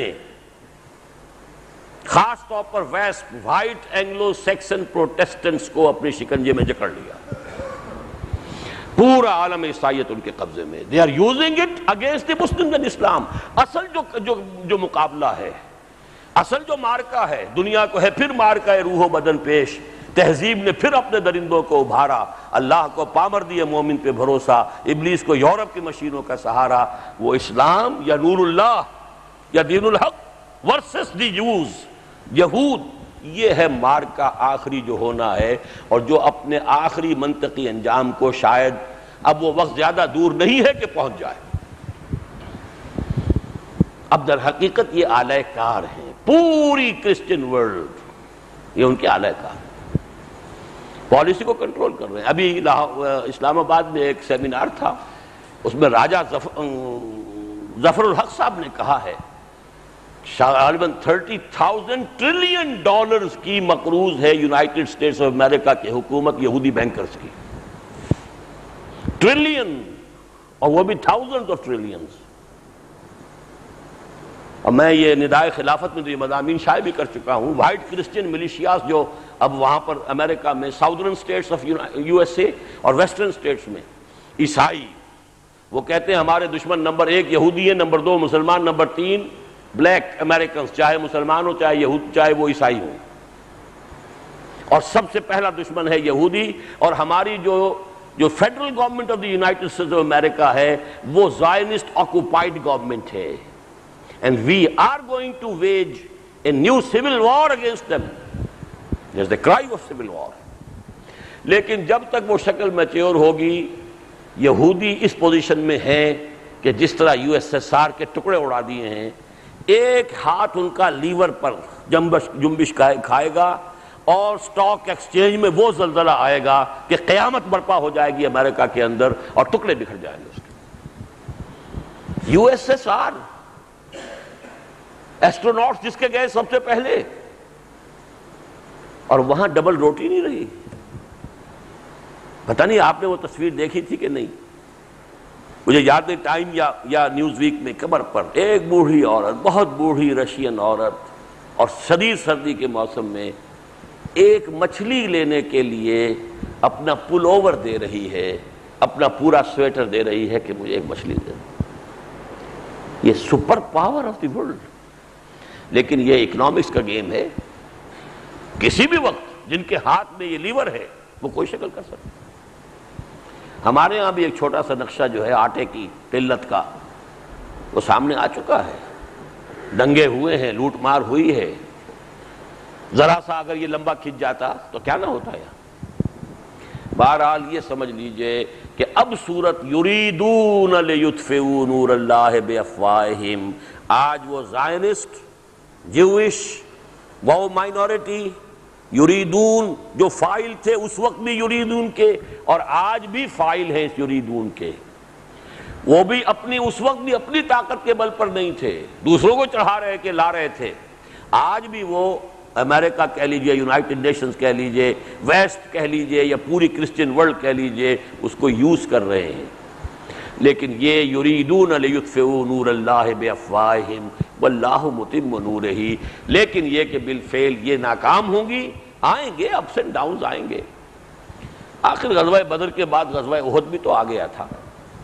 کچھ اپنی غلطیوں سے آ جاتا ہے، کچھ اللہ تعالیٰ ویسے ہی آزمانا چاہتے ہیں. غزوہ احد میں اپنی غلطی سے آ گیا. وَلَقَدْ صَدَقَكُمُ اللَّهُ وَعْدَهُ إِذْ تَحُسُّونَهُم بِإِذْنِهِ حَتَّىٰ إِذَا فَشِلْتُمْ وَتَنَازَعْتُمْ فِي الْأَمْرِ، تو تمہیں سزا مل گئی. اور غزوہ احزاب کے اندر ظاہر بات ہے کہ کوئی مسلمانوں کی غلطی نہیں تھی، آزمائش تھی. زُلْزِلُوا زِلْزَالًا شَدِيدًا، اہل ایمان کو جو ہے پوری طرح ہلا کر اور ان کے ایمان کی اور یقین کی جو ہے پختگی کا امتحان لے لیا گیا. تو اپس اینڈ ڈاؤنز تو آئیں گے. اور خاص طور پر مڈل ایسٹ میں نوٹ کر لیجئے، ہولو کاسٹ کے درجے کا قتل عام مسلمانوں کا ہونا ہے. اس لیے کہ کوئی یہ دور کی بات نہیں ہے. اب انہوں نے طے کر رکھا تھا اسرائیل کی ریاست کے قائم، ان کے لٹریچر میں ہے صاف، 50 برس بعد لازماً تھرڈ ٹیمپل کی تعمیر ہوگی. 48 میں 50 ایڈ کر لیجئے، 98 اگلا سال ہے، تعمیر ہوگی. اس کے قریب کی ٹنل کھول دی گئی ہے. کوئی شخص کبھی جا کر وہاں اس ٹنل میں کہیں گے یہ کہ صاحب کوئی جنونی گیا تھا، اس نے جا کر کوئی بم وہاں پر پلانٹ کر دیا. اب کیا کریں، ہیں جنونی ہر جگہ ہی ہے. مسلمانوں میں بھی ہیں، عیسائیوں میں بھی ہیں، فینیٹکس ہیں، فنڈامنٹلسٹ ہیں، ہم میں بھی ہیں. آخر اسحاق رہبین کو بھی تو مارا ہے، کہ یہودی نے مارا ہے. اگر ایک یہودی گھس گیا تھا مسجد الخلیل میں اور اس نے اتنے مسلمانوں کو شہید کر دیا، تو بھئی دیکھو ہمارے اندر اسی کے ایک نے جو ہے ہمارے وزیر اعظم کو بھی تو مار دیا نا. تو یہ ہے کہ اب چلو وہ گر گئی مسجد اور وہ گر گیا وہ قبۃ الصخرہ، تو اب باہر آ گئی، تو تم بھی مانتے ہو. یعنی رام مندر اور ایودھیا کی مسجد میں تو جھگڑا ہو سکتا تھا کہ ہسٹوریکلی یہ ثابت بھی ہے کہ نہیں کہ یہاں پہ رام مندر تھا، لیکن وہاں تو آپ کوئی جھگڑا نہیں کر سکتے کہ یہ تو تھرڈ ٹیمپل کی سائٹ ہے، اس میں کیا شک ہے. گرایا تو ہم نے نہیں تھا، گرایا تو ٹائٹس نے تھا، گرایا نبوکدنضر نے تھا پہلے، پھر حضرت عزیر علیہ السلام کے زمانے میں دوبارہ تعمیر ہوا، پھر گرایا رومنز نے گرایا، ٹائٹس نے گرایا سن 70 عیسوی میں، ہم نے تو نہیں گرایا. لیکن اس کے بعد بہرحال وہاں پر عمارتیں بنی ہیں. اب ظاہر بات ہے کہ اگر پھر اسی عین سائٹ پر اسی بنیاد پر اگر دوبارہ ٹیمپل تعمیر کرنا ہے تو موجودہ عمارتوں کو گرانا پڑے گا. They have to do it. جیسے کہا جا رہا ہے بھارت میں، بھائی اب گرا ہی دیا گیا ہے، جب مسجد ایودھیا کی گر ہی گئی ہے تو اب رام مندر ہی بن جانے دو. یہاں کہاں ہے مسلمانوں کی آبادی نہیں ہے، یہ تو ہندوؤں کا مرکز ہے، وغیرہ وغیرہ. یہ سارا صورتحال کا جو معاملہ ہے، میں نے global new world order is new world order. 2/3 of the globe is under its thumb. ابھی 1/3 رہ گیا ہے. کچھ ایران ابھی نہیں مان رہا ہے، کچھ افغانستان کے بارے میں پتہ نہیں ہے، کچھ پاکستان کی حکومت تو جو بھی ہوگی ہم جو چاہیں گے کروا لیں گے اس سے، وہ تو ہمارے ہاتھ میں ہے. لیکن یہاں کے عوام کے اندر کچھ ہے، کچھ خاکستر ہے. اس خاکستر میں دبی ہوئی کچھ آگ ہے. چائنا ہے ابھی ایک بڑا، is hard nut to crack. بھارتیوں کے دماغ میں بھی کبھی کبھی آ جاتا ہے کہ ہم بہرحال اتنی بڑی طاقت ہے، ہمیں کوئی انڈیپینڈنٹ پالیسی اختیار کرنی چاہیے، اگرچہ بھارت بھی nearly gone down the drain. یہ ہے صورتحال اس وقت جو گلوبل ہے. ان کے جو فتوحات ہیں وہ جس تیزی کے ساتھ آگے بڑھی ہیں، اور اس میں اگر ریزسٹنس کا کوئی اب امکان رہ گیا ہے عالم اسلام میں تو وہ وہی PIA، پاکستان، ایران، افغانستان. اور مجھے خوشی ہوئی، میں تو یہ بات کہہ رہا ہوں کئی سال سے، میرے یہاں رفقا جو موجود ہیں انہیں معلوم ہے کتنے عرصے سے کہہ رہا ہوں، میرے پبلک سٹیٹمنٹس ہیں. اور اسی وجہ سے میں شیعہ سنی مفاہمت کے مسئلے کو اس قدر اہمیت دے رہا ہوں کہ ان کے ایک بلاک بننے میں اور ان کے آپس میں کوئی اتحاد اور کوئی یگانگت کے لیے ضروری ہے کہ کوئی فارمولہ ایوالو کیا جائے. نہ شیعت ختم ہو سکتی ہے، نہ سنیت ختم ہو سکتی ہے. 1400 برس کی تاریخ ہے، کوئی آج کی بات تو نہیں. 1400 کی نہیں، 1450 کی کہہ لیجئے. کتنا نکالیں گے اس میں سے؟ صرف یہ کہ آپ حضور کا زمانہ چھوڑ دیجئے، 2-2.5 برس حضرت ابو بکر کے، 10 برس حضرت عمر کے، 10 برس حضرت عثمان کے، حضرت عثمان کے آخری 2-2.5 سالوں میں فتنہ شروع ہو چکا تھا، الفتنۃ الکبریٰ. تو 1450 برس کی تاریخ ہے، وہ کوئی ختم ہونے والی بات نہیں. But we have to evolve some formula. ورنہ ہنٹنگٹن کا آپ کو معلوم ہے، کھلی بات ہے، انہیں صاف مشورہ دیا کلیش آف سیویلائزیشنز میں کہ 2 ہی کرنے کے کام ہے. ایک، چائنا کو قریب مت آنے دو مسلمانوں کے، اسے ایسٹ ورڈ لوکنگ کر دو. ایپیک بنا دیا گیا، ایشیا پیسیفک اکنامک کوآپریشن، تاکہ ایسٹ ورڈ لوکنگ ہو جائے. چائنا ویسٹ میں مسلمان ممالک ہیں، ادھر سے ہٹے. اسی طریقے سے سنکیانگ میں ایک دم جو اٹھا ہے معاملہ فنڈامنٹلسٹ کا، کچھ پتہ نہیں کہ وہاں کے مخلصین کو کسی طریقے سے کچھ ہوا دی گئی ہو، بھڑکایا گیا ہو، تاکہ پورے عالم اسلام میں ایک رد عمل پیدا ہو جائے چین کے خلاف، اور چین اور عالم اسلام جو ہے کٹ جائیں بھی. اور نمبر 2 یہ کہ اس کا مشورہ تھا کہ ان کے آپس کے مذہبی اختلافات کو ہوا دو، اور وہ ہو رہا ہے. بہرحال یہ تو ہے اس وقت کی عالمی تبدیلیاں اور جو حالات کا رخ ہے، کہ وہ مارکا جو ہے، اس لیے کہ عالم اسلام کی طرف آئیے تو اس میں اگرچہ مایوسی بہت ہے، بہت مایوسی ہے، بہت مایوسی ہے. فیکٹس آن دی گراؤنڈ دیکھیں تو روشنی کی کوئی امید اور کوئی کرن نظر نہیں آتی. لیکن میں چاہتا ہوں ان اندھیروں میں سے بھی ذرا پردے ہٹا کر روشنی کے رخ بھی دیکھ لیجئے. اس صدی کے دوران احیاء اسلام اور احیاء ملت اسلامیہ کے 3 فیز ہو چکے ہیں. پہلا فیز آزادی کی تحریک ہے، تھرڈ ورلڈ فینومینن اس کو آپ کہیں گے. پوری دنیا میں ہوا ہے، افریقہ میں ہوا ہے، ہر جگہ ہوا ہے. عیسائیوں نے بھی آزادی حاصل کی، ہندوؤں نے آزادی حاصل کی، ہم نے بھی آزادی حاصل کی. لیکن آزادی کا حصول جو ہے بہرحال یہ ایک فیکٹر تھا، اس نے ایک جذبہ ابھارا ہے کہ اب اگر ہم آزاد ہیں تو اب ہماری اپنی تہذیب، ہمارا تمدن، ہمارا نظام یہ ہونا چاہیے. سیکنڈ فیز میں بڑی بڑی جو احیائی تحریکیں، مسجومی سے شروع ہو جائیے، پھر جماعت اسلامی، اور ایک دوسرے رنگ میں تبلیغی جماعت. یہ کنٹمپریری ہیں دونوں موومنٹ جو ایک ہی وقت میں کھڑی ہوئی ہیں. دہلی کے رہنے والے مولانا مودودی اور دہلی کے رہنے والے مولانا الیاس. چاہے مولانا مودودی کا خاندان پھر اورنگ آباد میں جا کے آباد ہو گیا تھا تو پیدائش وہاں کی ہے، لیکن ہے تو دلی کی، کوچا پنڈت کے رہنے والے. مولانا الیاس وہ جو بستی نظام الدین ہے، اس کی چھوٹی سی مسجد، منحنی سے آدمی. تحریک کہاں سے کہاں پہنچی ہوئی ہے، رنگ مختلف ہیں، ڈائگنلی اپوزٹ ہیں. ایک انقلابی تحریک تھی at least to begin with, اب کیا ہے اس کو چھوڑ دیجئے. اور ایک وہ ہے خالص مذہبی مشنری تحریک ہے. لیکن یہ کہ عظمت دیکھیے، اس کا والیوم دیکھیے، پوری دنیا میں کہیں آپ کو اس کی جو ہے نظیر نہیں ملے گی. لیکن یہ کہ اس سے آگے چلیے، فدائین تھے ایران میں، اگرچہ وہ انڈر گراؤنڈ چلے گئے بادشاہ کے اس جبر کی وجہ سے، لیکن کون کہہ سکتا ہے کہ انہی کا یہ ظہور نہیں ہوا ہے بعد میں کہ جو ایران کے ریولوشن کی شکل میں سامنے آیا ہے. بہرحال اخوان المسلمون پورے عالم عرب کے اندر انہوں نے ایک جذبہ پیدا کیا ہے. ان تحریکوں نے یہ تصور عام کر دیا ہے کہ اسلام مذہب نہیں ہے، دین ہے. اسلام ایک لمیٹڈ اور محدود سے گوشے کے اندر انسانی زندگی کے قناعت نہیں کر سکتا. یہ تو ٹیک اٹ اور لیو اٹ.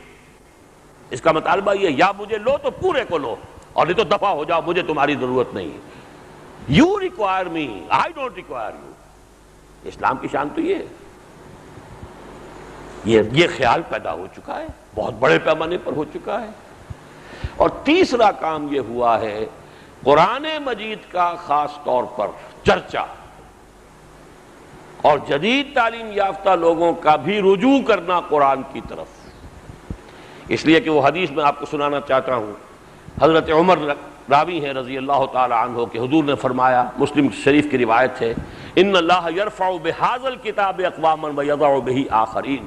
اللہ اسی کتاب کے ذریعے سے قوموں کو ابھارے گا اور اٹھائے گا، اور اسی کتاب کو چھوڑنے کے باعث ذلیل و خوار کر دے گا. وہ زمانے میں معزز تھے مسلمان ہو کر، اور تم خوار ہوئے تارک قرآن ہو کر. یہ عمل بھی جو ہے رجوع الی القرآن کا، میری ایک پوری کتاب اس موضوع پر، دعوت رجوع القرآن کا منظر و پس منظر. یہ جو حضرت شاہ ولی اللہ دہلوی سے شروع ہوا، 300 برس میں یہ کلائمیکس کو پہنچا ہے کہ آپ کے شہر میں بھی کئی مسجدوں میں 5-5 گھنٹے 6-6 گھنٹے رمضان کی راتوں میں لوگ جاگتے ہیں دورہ ترجمہ قرآن سننے کے لیے. انبلیویبل.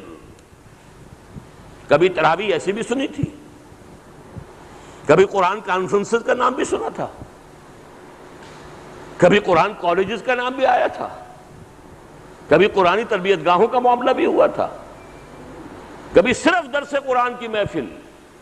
میرا جو درس ہوتا تھا مسجد شہداء لاہور میں اتوار کی صبح کو، 700 افراد، ایک مرتبہ گنتی اس لیے ہو گئی کہ ایک کتابچہ تقسیم کیا گیا مفت، تفسیر سورہ فاتحہ گنتی کی گئی، 700 کتابچے تو جو ہیں وہ تقسیم ہوئے۔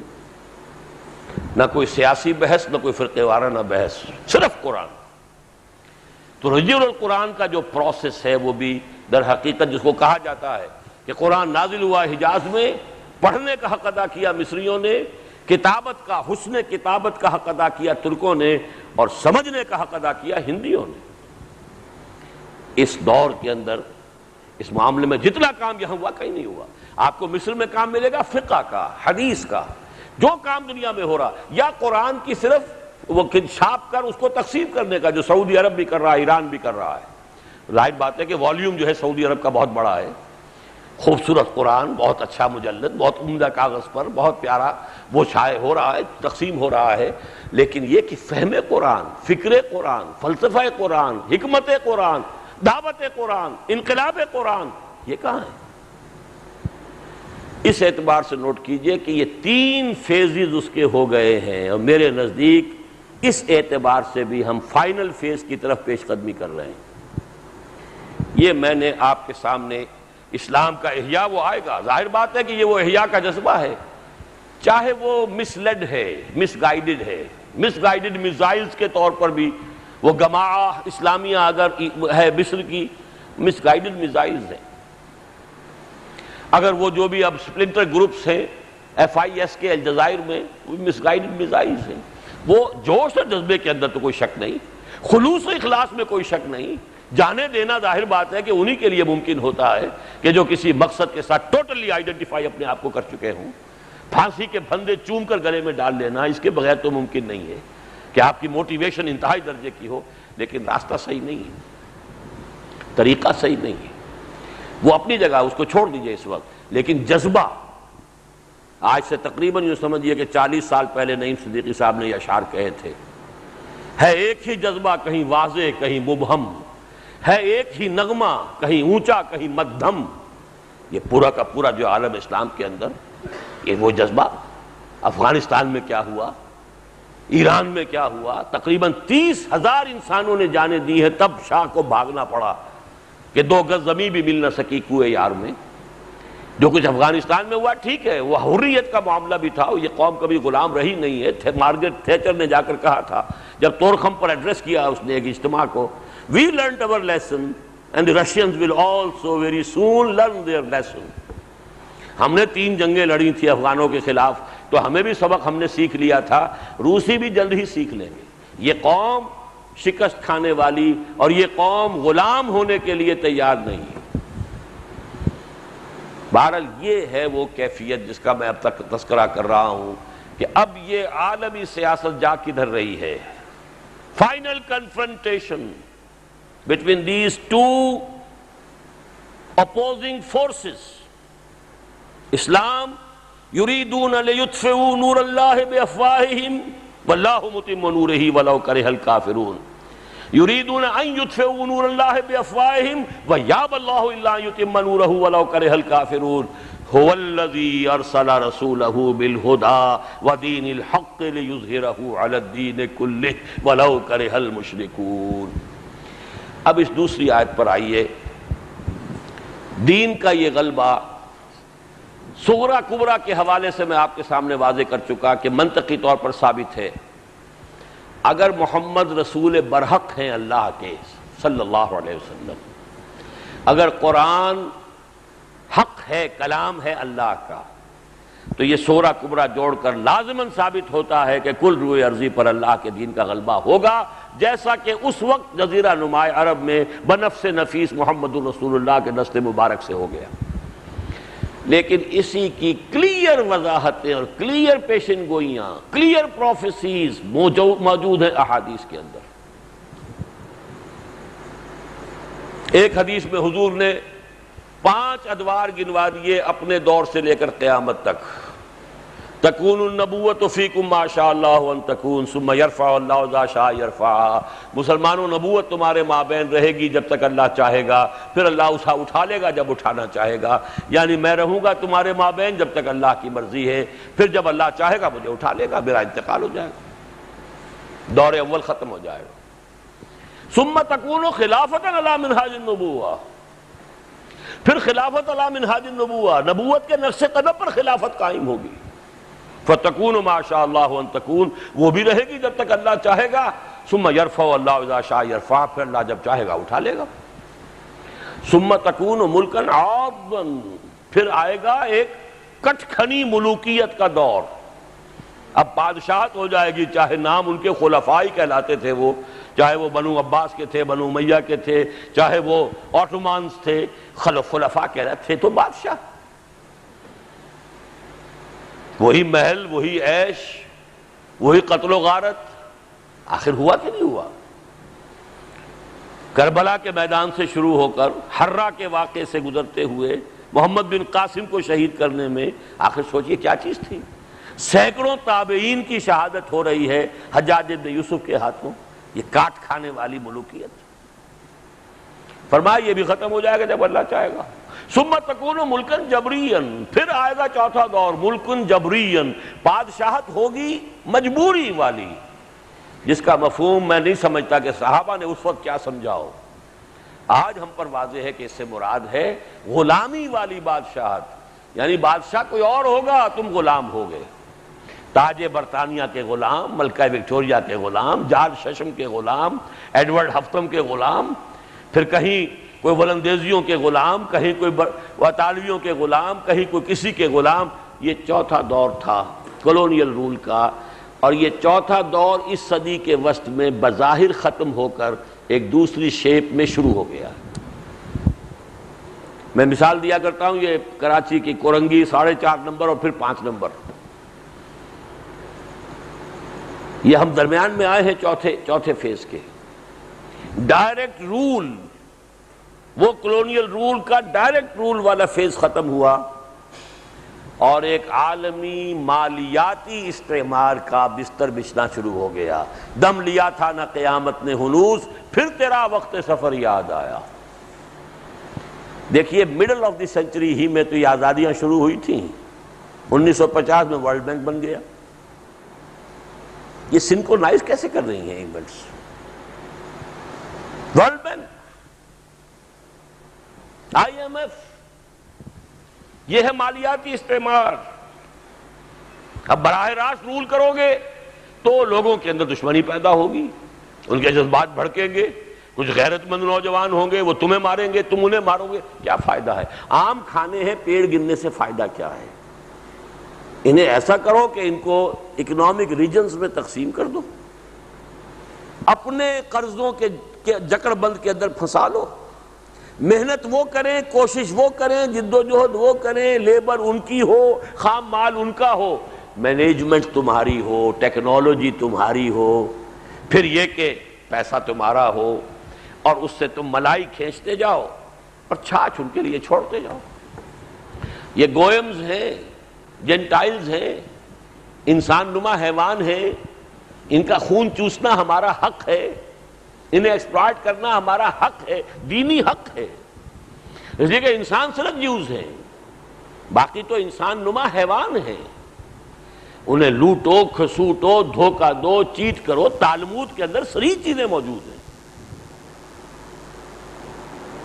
دی ادر بائبل کتاب کو کبھی وہ پکچر دیکھیے، تالمود کے حوالوں سے کرسچن نے بنائی ہے، وہ کرسچن ملیشیاز جو ہے بہت ایکٹیو ہو چکی ہیں، ان کے تالمود کے سارے یہ دیکھو یہ لکھا ہوا ہے، ان کو دھوکہ دینا، ان کا خون چوسنا، ان کو ایکسپلائٹ کرنا، ان کو جس طرح بھی کرو، غیر یہودی سے ہر کام تم کر سکتے ہو اس سے فائدہ اٹھانے کے، کوئی مورلز نہیں، کوئی قانون نہیں۔ اور یہی قرآن میں ہے، قالوا لیس علینا فی الامیین سبیل، انہوں نے کہا ہم پر کوئی گرفت نہیں ہے امیین کے بارے میں، ان امیین کو دھوکہ دیں، ان کو چیٹ کریں، ان کا مال چوری کریں، ان پر جو چاہیں کریں، ہمارے اوپر کوئی پکڑ نہیں ہے. ہماری ساری جو ہماری قوانین ہیں کہ دھوکہ مت دو، جھوٹ مت بولو، سود مت کھاؤ، قتل نہ کرو، وہ صرف یہودی کا یہودی کے لیے ہے. یہودی یہودی کو قتل نہ کرے، یہودی یہودی کو دھوکہ نہ دے، یہودی یہودی سے سود نہ لے، اور نہیں لیتے اب بھی. لیکن Gentiles, as for the Gentiles, as for the Goyim, everything is clear. Go ahead. یہ ان کی کتابوں میں لکھا ہوا، چاہے وہ تورات میں نہیں ہے، the first 5 books of the Old Testament میں نہیں ہے، تالمود میں. ان کی اصل کتاب تو تالمود ہے. جیسے ہماری اصل کتابیں ہم کتاب فقہ کی ہیں. قرآن مجید تو حصول ثواب کا ایک ذریعہ ہے، خود پڑھ کے ثواب حاصل کر لو یا کسی فوت شدہ کو ثواب پہنچا دو. باقی یہ کہ اصل جو ہے وہ تو فقہ کی کتابیں ہیں، حدیث کی کتابیں ہیں. ان کی سمجھیے کہ حدیث اور فقہ مل کر تالمود بن دی ہے، اصل تو کتاب ان کی تالمود ہے. تو بہرحال یہ جان لیجئے یہ معرکہ جب آنا ہے، اور احادیث نبویہ میں یہ چوتھا دور، لیکن فرمایا یہ چوتھا دور بھی ختم ہو جائے گا. ثم تکون خلافۃ علی منہاج النبوہ، پھر ایک دور آئے گا خلافت علی منہاج النبوہ کا. ثم سکت رسول اللہ صلی اللہ علیہ وسلم، اس کے بعد حضور خاموش ہو گئے. راوی ہیں حضرت نعمان ابن بشیر، اور حدیث ہے مسند احمد ابن حنبل کی رحمت اللہ علیہ. اب دوبارہ جو ڈومینیشن اسلام کی ہوگی، وہ جیسا کہ میں نے عرض کیا، وہ حضور کا مقصد بعثت گلوبل. حضرت مقداد کی حدیث ہے، لا يبقى على ظہر الارض بیت وبر ولا بدر الا ادخلہ اللہ کلمۃ الاسلام. ہمارا ایک چھوٹا سا 4 ورقہ، مجھے نہیں معلوم یہاں موجود ہے کہ نہیں ہے، بعد میں حاصل کر سکتے ہیں، نوید خلافت کے نام سے. ہم نے یہ احادیث، ان کے ٹیکسٹ، ان کے ترجمے، یہ لاکھوں کی تعداد میں شائع کر کے عام کیے ہیں، اس لیے کہ جو حالات ہیں جو ہمیں نظر آتے ہیں آنکھوں سے، ان سے تو مایوسی پیدا ہوتی ہے، کہیں امید کی کوئی کرن نہیں، اور نا امیدی جو ہے وہ ہمت کو توڑ دیتی ہے. نہ ہو نومیدی زوال علم و عرفاں ہے. امید مرد مومن ہے خدا کے رازدانوں میں، لیکن ہمارے لیے سہارا امید کا ہے محمد الرسول اللہ صلی اللہ علیہ وسلم کی دی ہوئی خبریں، کہ اور بھی دور فلک ہیں ابھی آنے والے. ناز اتنا نہ کریں ہم کو ستانے والے، زمانہ بدلے گا، ٹیبلز ول بی ٹرنڈ، حالات بدلیں گے، اور وہ دور آ کر رہے گا. اب میں اپنی گفتگو کے تیسرے حصے پہ آ رہا ہوں. اس پروسیس کے فائنل سٹیج کے اندر اس علاقے کو اسپیشل رول ادا کرنا ہے جس میں میں اور آپ آباد ہیں، اور اس سے بھی زیادہ اسپیشل رول ہے ہمارے ملحق ارض پاکستان کا. ویسے تو پی آئی اے میں ایران اور افغانستان اور پاکستان تینوں شامل ہیں، لیکن یہ کہ جو احادیث ہمیں ملتی ہیں ان میں ایک تو ہے کہ میرے حرم کو آئی ٹھنڈی ہوا جہاں سے. حدیث ہے یخرج ناس من المشرق یعطون للمہدی یعنی سلطان ہی. مشرق سے فوجیں آئیں گی جو مہدی کی حکومت کو قائم کریں گی. اب یہ بھی چونکہ ایک ایسا مسئلہ ہے جو ہمارے ہاں خاص طور پر تعلیم یافتہ لوگوں میں بڑی الرجی سی ہے، یہ کیا مہدی کی بات ہے اور کیا یہ حضرت عیسیٰ کا نزول کا معاملہ ہے. احادیث صحیحہ کے اندر یہ چیزیں موجود ہیں، اور یہ وہ پوائنٹ ہے جو شیعہ اور سنی میں مشترک ہے. فرق صرف یہ ہے کہ ان کے خیال میں ان کا 12واں امام جو ہے روپوش ہے، 1250 برس ہو گئے روپوش ہوئے، اب وہ دوبارہ ظاہر ہو جائیں گے. ہمارے نزدیک نہیں. جیسے مجددین امت پیدا ہوتے رہے، ہر صدی میں پیدا ہوئے. مجدد الفسانی ہے، شاہ ولی اللہ دہلوی ہے، سید احمد بریلوی ہے، پہلے سب سے پہلے مجدد عمر بن عبدالعزیز تھے. اس کے بعد یہ کہ امام ابو حنیفہ ہیں، امام شافعی ہیں، امام مالک ہیں، امام احمد ابن حنبل ہیں، امام بخاری ہیں، امام ابن تیمیہ ہے، شیخ عبد القادر جیلانی ہے، امام غزالی ہے. مجددین امت ہیں، عام انسانوں کی طرح پیدا ہوئے ہیں. ایسے ہی آخری زمانے میں جو مجدد آئے گا وہ مجدد عرب کی سرزمین سے ابھرے گا، حضرت فاطمہ کی نسل سے ہوگا، اور عرب میں اسلامی حکومت قائم کرے گا، عرب میں. لیکن اس کی حکومت کے لیے مستحکم کرنے کے لیے فوجیں مشرق سے آئیں گی. اس قدر صحیح ڈپکشن ہے اس وقت کی حالات کی. عربوں کے اندر سے جان ختم ہو چکی ہے. دولت نے، عیاشی نے، آسانیوں نے، سہولتوں نے ان کو کھوکھلا کر دیا. یہ واقعات ہیں. پہلے بھی یروشلم عربوں کے ہاتھوں سے نکلا تھا. واپس لینے والے عرب نہیں تھے، واپس لینے والے کرد تھے.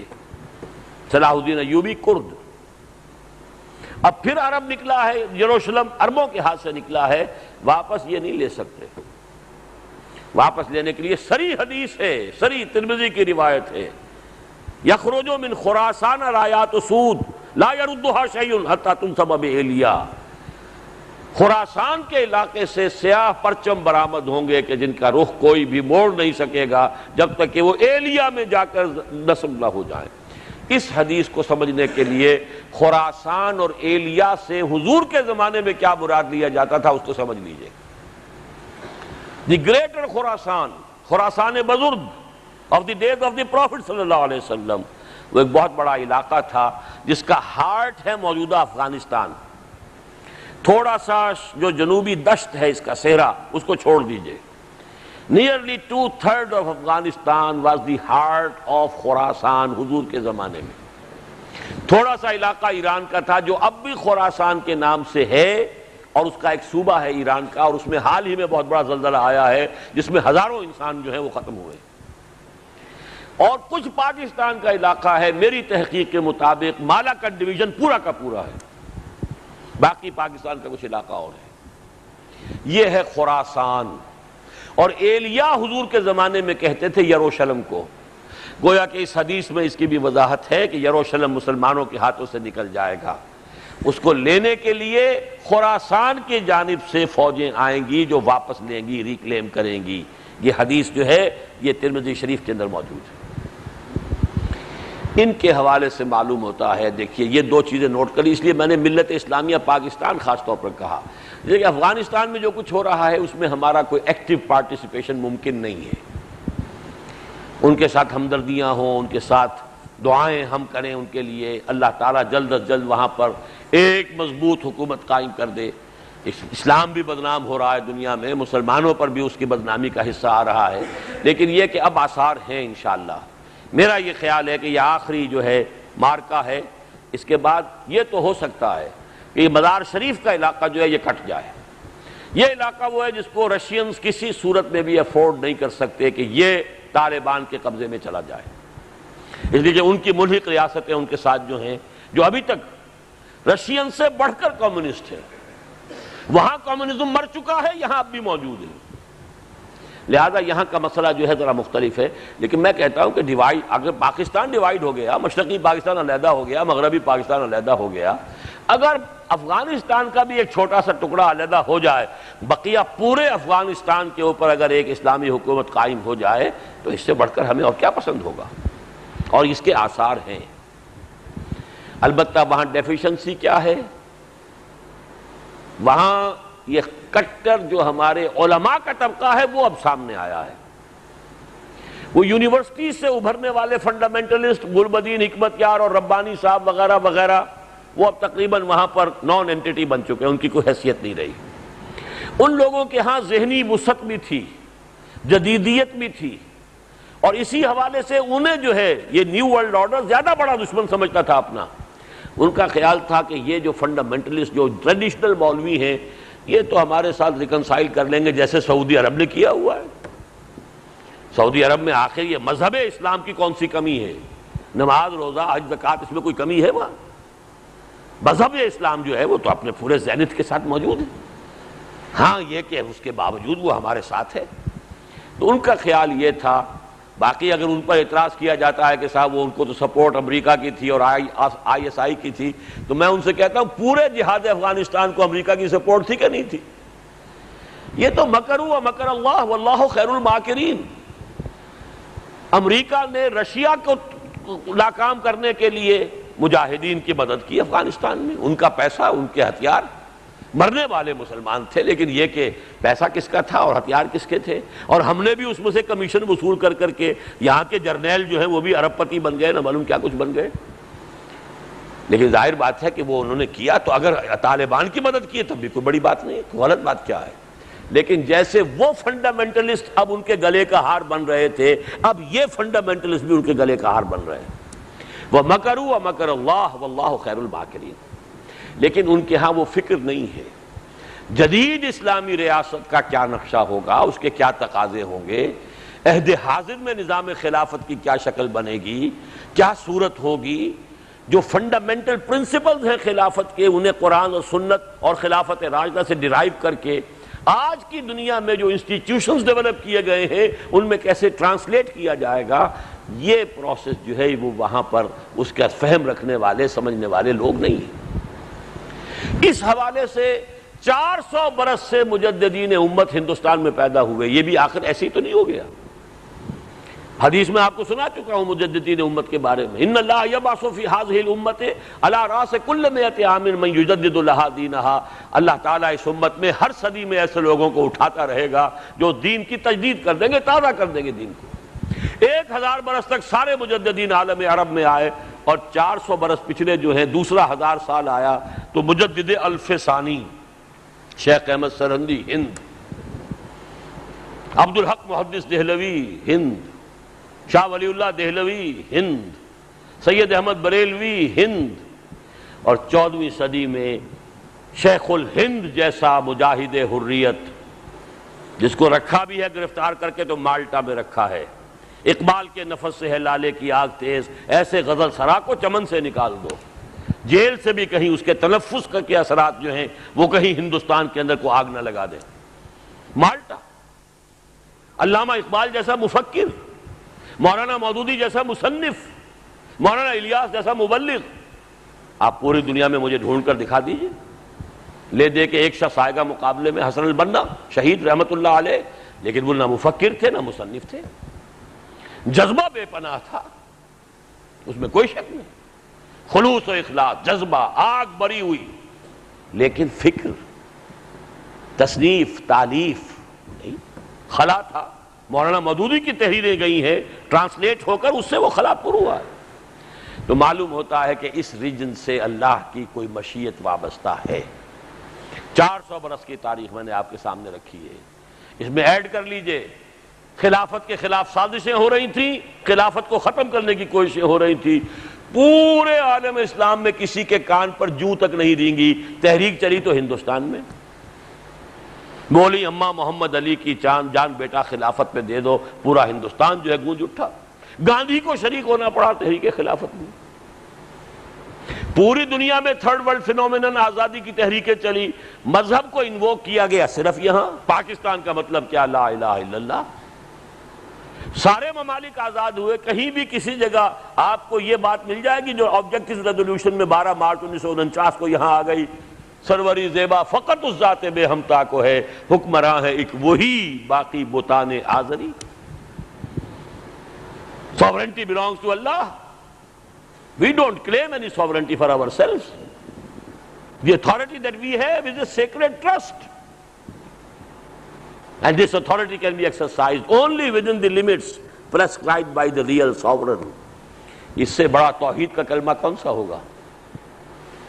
اگر توحید واقعتاً ایک انسانی زندگی سے متعلق کسی شے کا نام ہے، زندہ قوت تھی زمانے میں یہ توحید کا بھی، اور اب کیا ہے، فقط ایک مسئلہ ہے علم کلام، علم کلام سے ہٹ کر توحید کو اگر لیں گے تو توحید تو لب لباب یہی ہے، ان الحکم الا للہ لا یشرک فی حکمہ احدا لم یکن لہ شریک فی الملک۔ یہ ہے وہ آثار۔ بعد میں غلطی بھی بہت بڑی ہو گئی، بہت بڑی ہو گئی،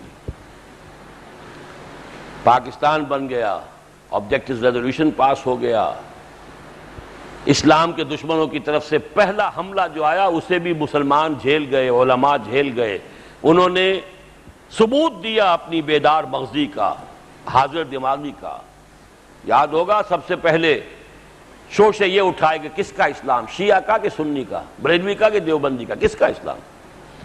اور یہ باتیں کہنے والوں میں اے کے بروہی صاحب بھی تھے، ڈاکٹر محمود حسین بھی تھے، ڈاکٹر اشتیاق حسین قریشی بھی تھے، یاد ہے کہ نہیں؟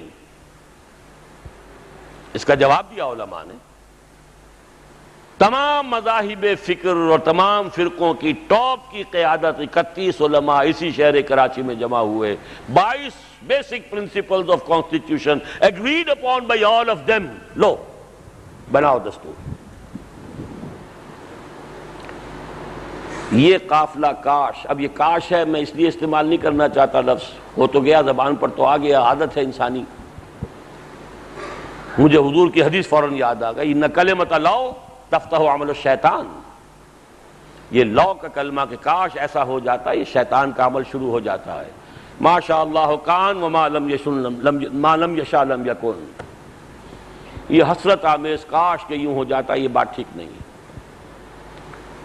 بہرحال غلطی ہوئی بہت بڑی، اور وہ یہ کہ الیکشن کے میدان میں آ کر اسلام کو ایک party issue, election issue, controversial issue بنا دیا۔ اور پھر اگر ایک ہی جماعت ہوتی الیکشن میں حصہ لینے والی، چلیے تب بھی کوئی بات تھی کہ سب مذہبی ووٹ ایک طرف ہو جاتے، وہ ایک ایک کر کے 4 اور 5، یہ بھی ووٹ مانگ رہا ہے اسلام کے نام پر، وہ بھی ووٹ مانگ رہا ہے اسلام کے نام پر۔ اب ظاہر بات ہے کہ ہر ایک شخص کو یہ کہنا پڑے گا، نہ بھی کہے تو امپلائیڈ ہے خود بخود کہ میرا اسلام اصلی ہے، باقی چاروں اسلام نقلی ہے۔ بیڑا غرق ہوا ہے یہاں آ کر۔ اب وقت اصل میں یہ ہے، وقت بھی کافی ہو گیا، میں چاہتا ہوں کہ بات ختم کروں۔ اس فہم، اس شعور، اس ادراک کو عام کیا جائے۔ اب جب کہ استدار الزمان کہیتہ یوم خلق اللہ السماوات والارض، 50 برس کے بعد یہ تقریم پھر وہیں آ گئی۔ مسلم لیگ نام کی ایک جماعت کو وہ میسو مینڈیٹ ملا ہے کہ جو کبھی 1946 میں ملا تھا، پورے 50 برس کے بعد۔ یہ مسلم لیگ وہ مسلم لیگ ہے یا نہیں، اس کی صحیح وارث ہے، میں اس بحث میں نہیں جاتا، نام تو وہی ہے نا۔ اب وقت ہے کہ یہاں کے ذی شعور تمام طبقات پھر وہاں سے سفر شروع کریں۔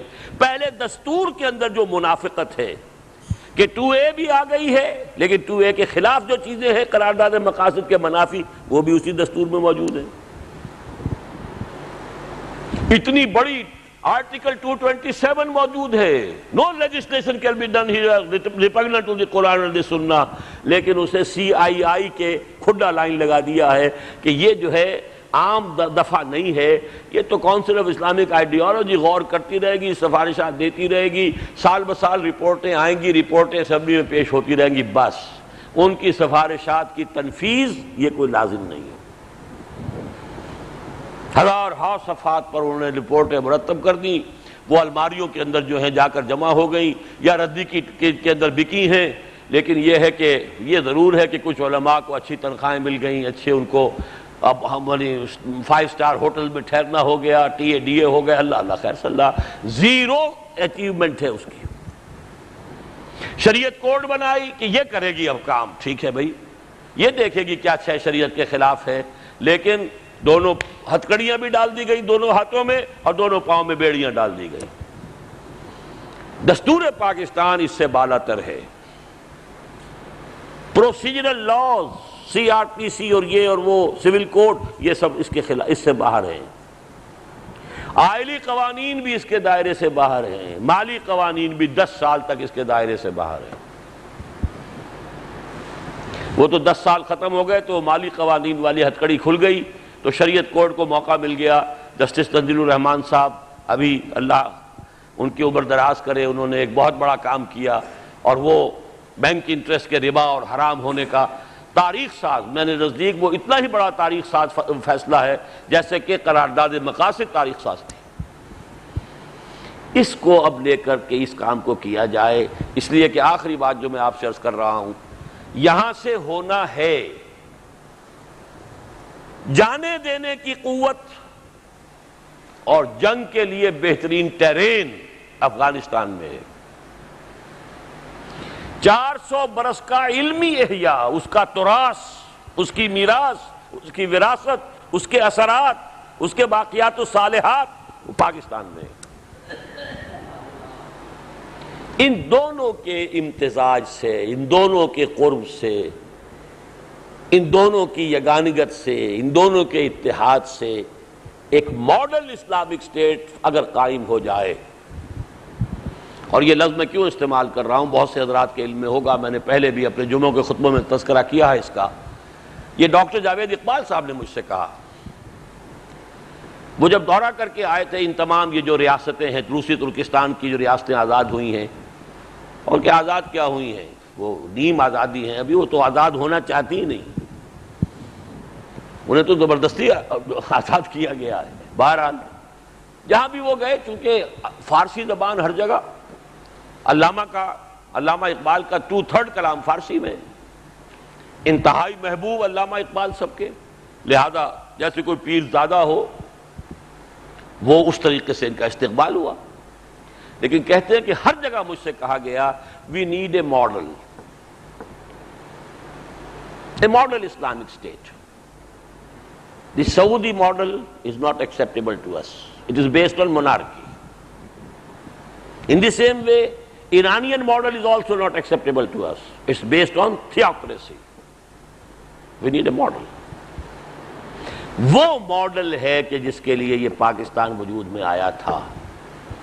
اگر غلطی نہ ہوتی، چاہے نیک نیتی سے ہوئی ہے، بہرحال جو ہوا ہے اب اس کو جو گیا سو گیا، گزر گیا وقت، اور جو بھی لوگ تھے ہمارے قائدین اب اللہ کے ہاں جا چکے۔ اللہ تعالیٰ جو خطائیں ان سے ہوئی ہیں ان سے درگزر فرمائے، اور جو بھی ان کی نیکیاں ہیں ان کا اجر و ثواب انہیں عطا فرمائے۔ لیکن اب پھر وہیں سے سفر شروع کرنے کی ضرورت ہے۔ استدار الزمان کہیئتہ یوم خلق اللہ السماوات والارض، پھر وہ زمین 50 برس کے بعد چکر کھا کر وہیں پہنچ گئی ہے۔ یہاں سے سفر کا دوبارہ آغاز ہونا چاہیے، چھوٹے چھوٹے مسئلوں کو چھوڑ کر اس مسئلے کے اوپر کہ دستور پاکستان سے منافقت ختم کی جائے، اس کا قبلہ، اس کا رخ سیدھا کر دیا جائے، یہاں ایک ماڈل اسلامک اسٹیٹ قائم ہو۔ لہذا اس کے نتیجے میں اس علاقے سے، اور میں نے ابھی حال ہی میں، مجھے ایک صاحب نے بتایا، میں نے تو نہیں پڑھا تھا، میرے چھوٹے بھائی نے بتایا کہ ہمارے جو سینئر صحافی ہیں زید سلیری، آج میں نے دیکھا کہ اس کا ترجمہ بھی ان کا اردو میں شائع ہو گیا ہے، جنگ میں، نیوز میں ان کا مضمون آیا تھا دی کانٹیننٹ آف اسلام۔ انہوں نے بھی وہی بات کہی جو میں 2 سال سے 3 سال سے کہہ رہا ہوں کہ یہ علاقہ ہے اب ایران، افغانستان، پاکستان اور ترکستان۔ اور نوٹ کیجئے یہ پاکستان یوں آتا ہے شمال مشرق سے جنوب مغرب کی طرف سلانٹ کر رہا ہے، ایران یوں آتا ہے، ان دونوں کے بیچ میں جیسے کہ گود میں افغانستان رکھا ہوا ہے، اور ان کے اوپر یہ ہے پورے کے شمال میں یہ ترکستان کی ریاستیں۔ اسی کو کہا ہے سلیری نے بھی کانٹیننٹ آف اسلام۔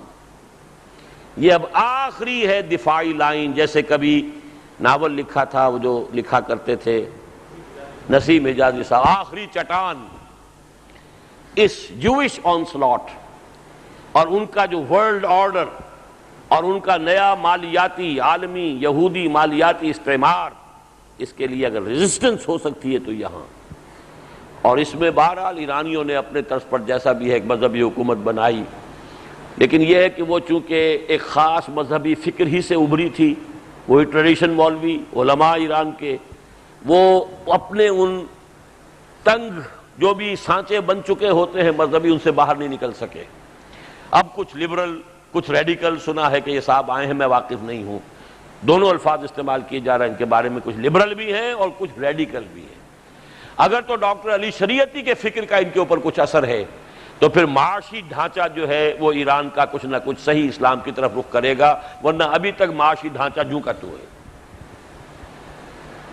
نماز روزہ یہ اپنی جگہ پر ہے، وہ مذہب کی حیثیت سے ریوائول ہوا ہے۔ شراب وغیرہ یہ وہ اس کے اوپر جو بندشیں ہیں، پردے وردے کا جو چہرے کا پردہ چاہے نہیں ہے، لیکن ویسے انہوں نے جو بھی ہے اپنا انتظام کیا ہے۔ لیکن یہ کہ اصل شے تو ہے وہ سسٹم، خاص طور پر اکنامک سسٹم، بینکنگ سسٹم کیا ہے، زمینداری کا نظام کیا ہے، زمین کا بندوبست کیا ہے۔ یہ معاملات اگر آئے تو شاید وہاں آئے، لیکن یہ کہ ان کی اب تک کی حکومت تو صرف یوں سمجھیے کہ ایک مذہبی حکومت ہے۔ افغانستان کے اندر بھی اگر طالبان کی حکومت مستحکم ہو جاتی ہے تو وہ بھی علماء مذہب حنفی کٹر حنفی مسلمان سنی مسلمانوں کی حکومت قائم ہو جائے گی۔ یہ پوٹینشل صرف پاکستان میں ہے۔ اقبال کا فکر that the republican form of government is very close to the spirit of Islam. اجتہاد through parliament، یہ سارا فکر مولانا مودودی کا چھوٹا سا کتاب تھا اسلام کا سیاسی نظام، واقعہ یہ کہ انتہائی اہم ہے، بہت اہم ہے۔ یہ تھاٹ، اس لیے کہ یہاں کا یہ تھاٹ پیچھے 300 برس شاہ ولی اللہ دہلوی کا سوشل تھاٹ، ارتفاقات کا فلسفہ، اس وقت کہہ گئے ہیں یہ کہ زمین کسی کی ملکیت نہیں ہے۔ یہ تو آج تک بھی کسی اور کو کہنے کی ضرورت نہیں ہوئی۔ مثال دی ہے مسجد سے، حضور نے فرمایا میرے لیے ساری زمین مسجد بنا دی گئی، اور مسجد وقف ہوتی ہے، کسی کی ملکیت نہیں ہوتی، لہذا زمین وقف ہے۔ وَالْأَرْضَ وَضَعَهَا لِلْأَنَامِ، یہ تمام مخلوقات کے لیے اور انسانوں کے لیے وقف ہے۔ اس وقف کا استعمال ہو سکتا ہے، لیکن یہ ہے کہ ملکیت نہیں ہوگی۔ ای متاع بندہ و ملک خداست، رزق خود را از زمی بردن رواست، ای متاع بندہ و ملک خداست۔ اب یہ اس سے بڑھ کر اور کیا فکر و عمل کا انقلاب، بادشاہوں کی نہیں اللہ کی ہے یہ زمین، یہ تو اقبال کہہ کے گئے۔ تو اس حوالے سے پاکستان میں وہ تھاٹ ہے، وہ فکر ہے، 400 برس کی تجدیدی مساعی، بالخصوص اس میں فکر کا پہلو، سوشل تھاٹ، یہ پورا کا پورا خلاصہ۔ اور ظاہر بات ہے کہ ہندوستان کے مسلمان کے اندر تو وہ سکت نہیں ہے کہ اس کو تراث علمی کو برقرار رکھ سکے، ان کے لیے زندگی کے مسائل بہت زیادہ سخت ہو چکے ہیں۔ لیکن یہ کہ اب اس کی جو بھی ہمارے پاس وراثت آئی ہے، اور عجیب بات یہ ہے کہ ان پوری شاہ ولی اللہ سے لے کر اور سید احمد بریلوی تک، اس لیے کہ شاہ ولی اللہ کے پوتے شاہ اسماعیل ہی سید احمد بریلوی رحمۃ اللہ علیہ کے سب سے نزدیکی ساتھی ہیں، اور وہ دفن ہے یہاں بالا کوٹ میں ارض پاکستان میں، اور وہیں پر جو ہے یہ مشہد ہوا ہے، شہادت گاہ جو ہے اتنی بڑی بالا کوٹ کی، وہ خون جو ہے اس زمین میں جذب ہے۔ اس حوالے سے ہمارا جو اصل فرض ہے وہ صرف اپنے لیے نہیں، ہم تو جیتے ہیں کہ دنیا میں تیرا نام رہے، کہیں ممکن ہے کہ ساقی نہ رہے جام رہے۔ ہمیں پوری امت مسلمہ کا معاملہ سنبھالنا ہے، اس جوش آنسلاٹ کا مقابلہ کرنا ہے، ہمیں آگے بڑھ کر شیعہ سنی مسئلے کا کوئی فارمولہ تجویز کرنا ہے، تاکہ یہ پورا علاقہ جو ہے ایک سالڈ چٹان بن کر اس جو بڑھتا ہوا ایک سیلاب آ رہا ہے عالمی مالیاتی استیلاء کا اور عالمی مالیاتی استعمار کا، اس کا مقابلہ کر سکے۔ یہ ہیں چند گزارشات جو میں نے آپ کا خاصا وقت لے لیا، میں نے آپ کے سامنے پیش کی ہیں۔ جو بھی اس میں سے خیر ہے، آپ کو بہتر نظر آئے، صحیح نظر آئے، اسے قبول کیجئے۔ مزید یہ نوید خلافت کا شاید باہر کوئی وہ 4 ورقہ موجود ہو، بعض حضرات کو تو یقیناً مل ہی جائے گا، ورنہ بعد میں وہ ہمارے مختلف دفاتر جو کراچی کے مختلف آبادیوں میں ہیں وہاں سے مل جائے گا۔ خطبات خلافت میں نے یہیں سے شروع کیے تھے، خالق دینہ ہال میں سن 92 میں غالباً میں نے سب سے پہلے 4 دن یا 5 دن تھے، یہاں 3 دن تو وہ لیکچرز دیے تھے، چوتھے دن کوسچن آنسر سیشن ہوا تھا۔ وہ خالق دینہ ہال جہاں اس خلافت کی تحریک کے جو لیڈرز تھے ان پر مقدمہ بغاوت چلا تھا، اسی خالق دینہ ہال سے میں نے تحریک خلافت پاکستان کے حوالے سے میں نے خطبات خلافت دیے تھے کہ خلافت کے حقیقی معنی کیا ہیں، بنیادی معنی کیا ہیں، خلافت کا نظام اب ہوگا، اس کا دستوری ڈھانچہ کیا ہوگا، اس کا سیاسی ڈھانچہ کیا ہوگا، اس کا معاشی نظام کیا ہوگا، اس کا جو معاشرتی نظام کیا ہوگا، اور اس سے بھی بڑھ کر یہ کہ وہ نظام قائم کیسے ہوگا۔ وہ خطبات رسالت بھی شاید خطبات خلافت بھی باہر موجود ہوں۔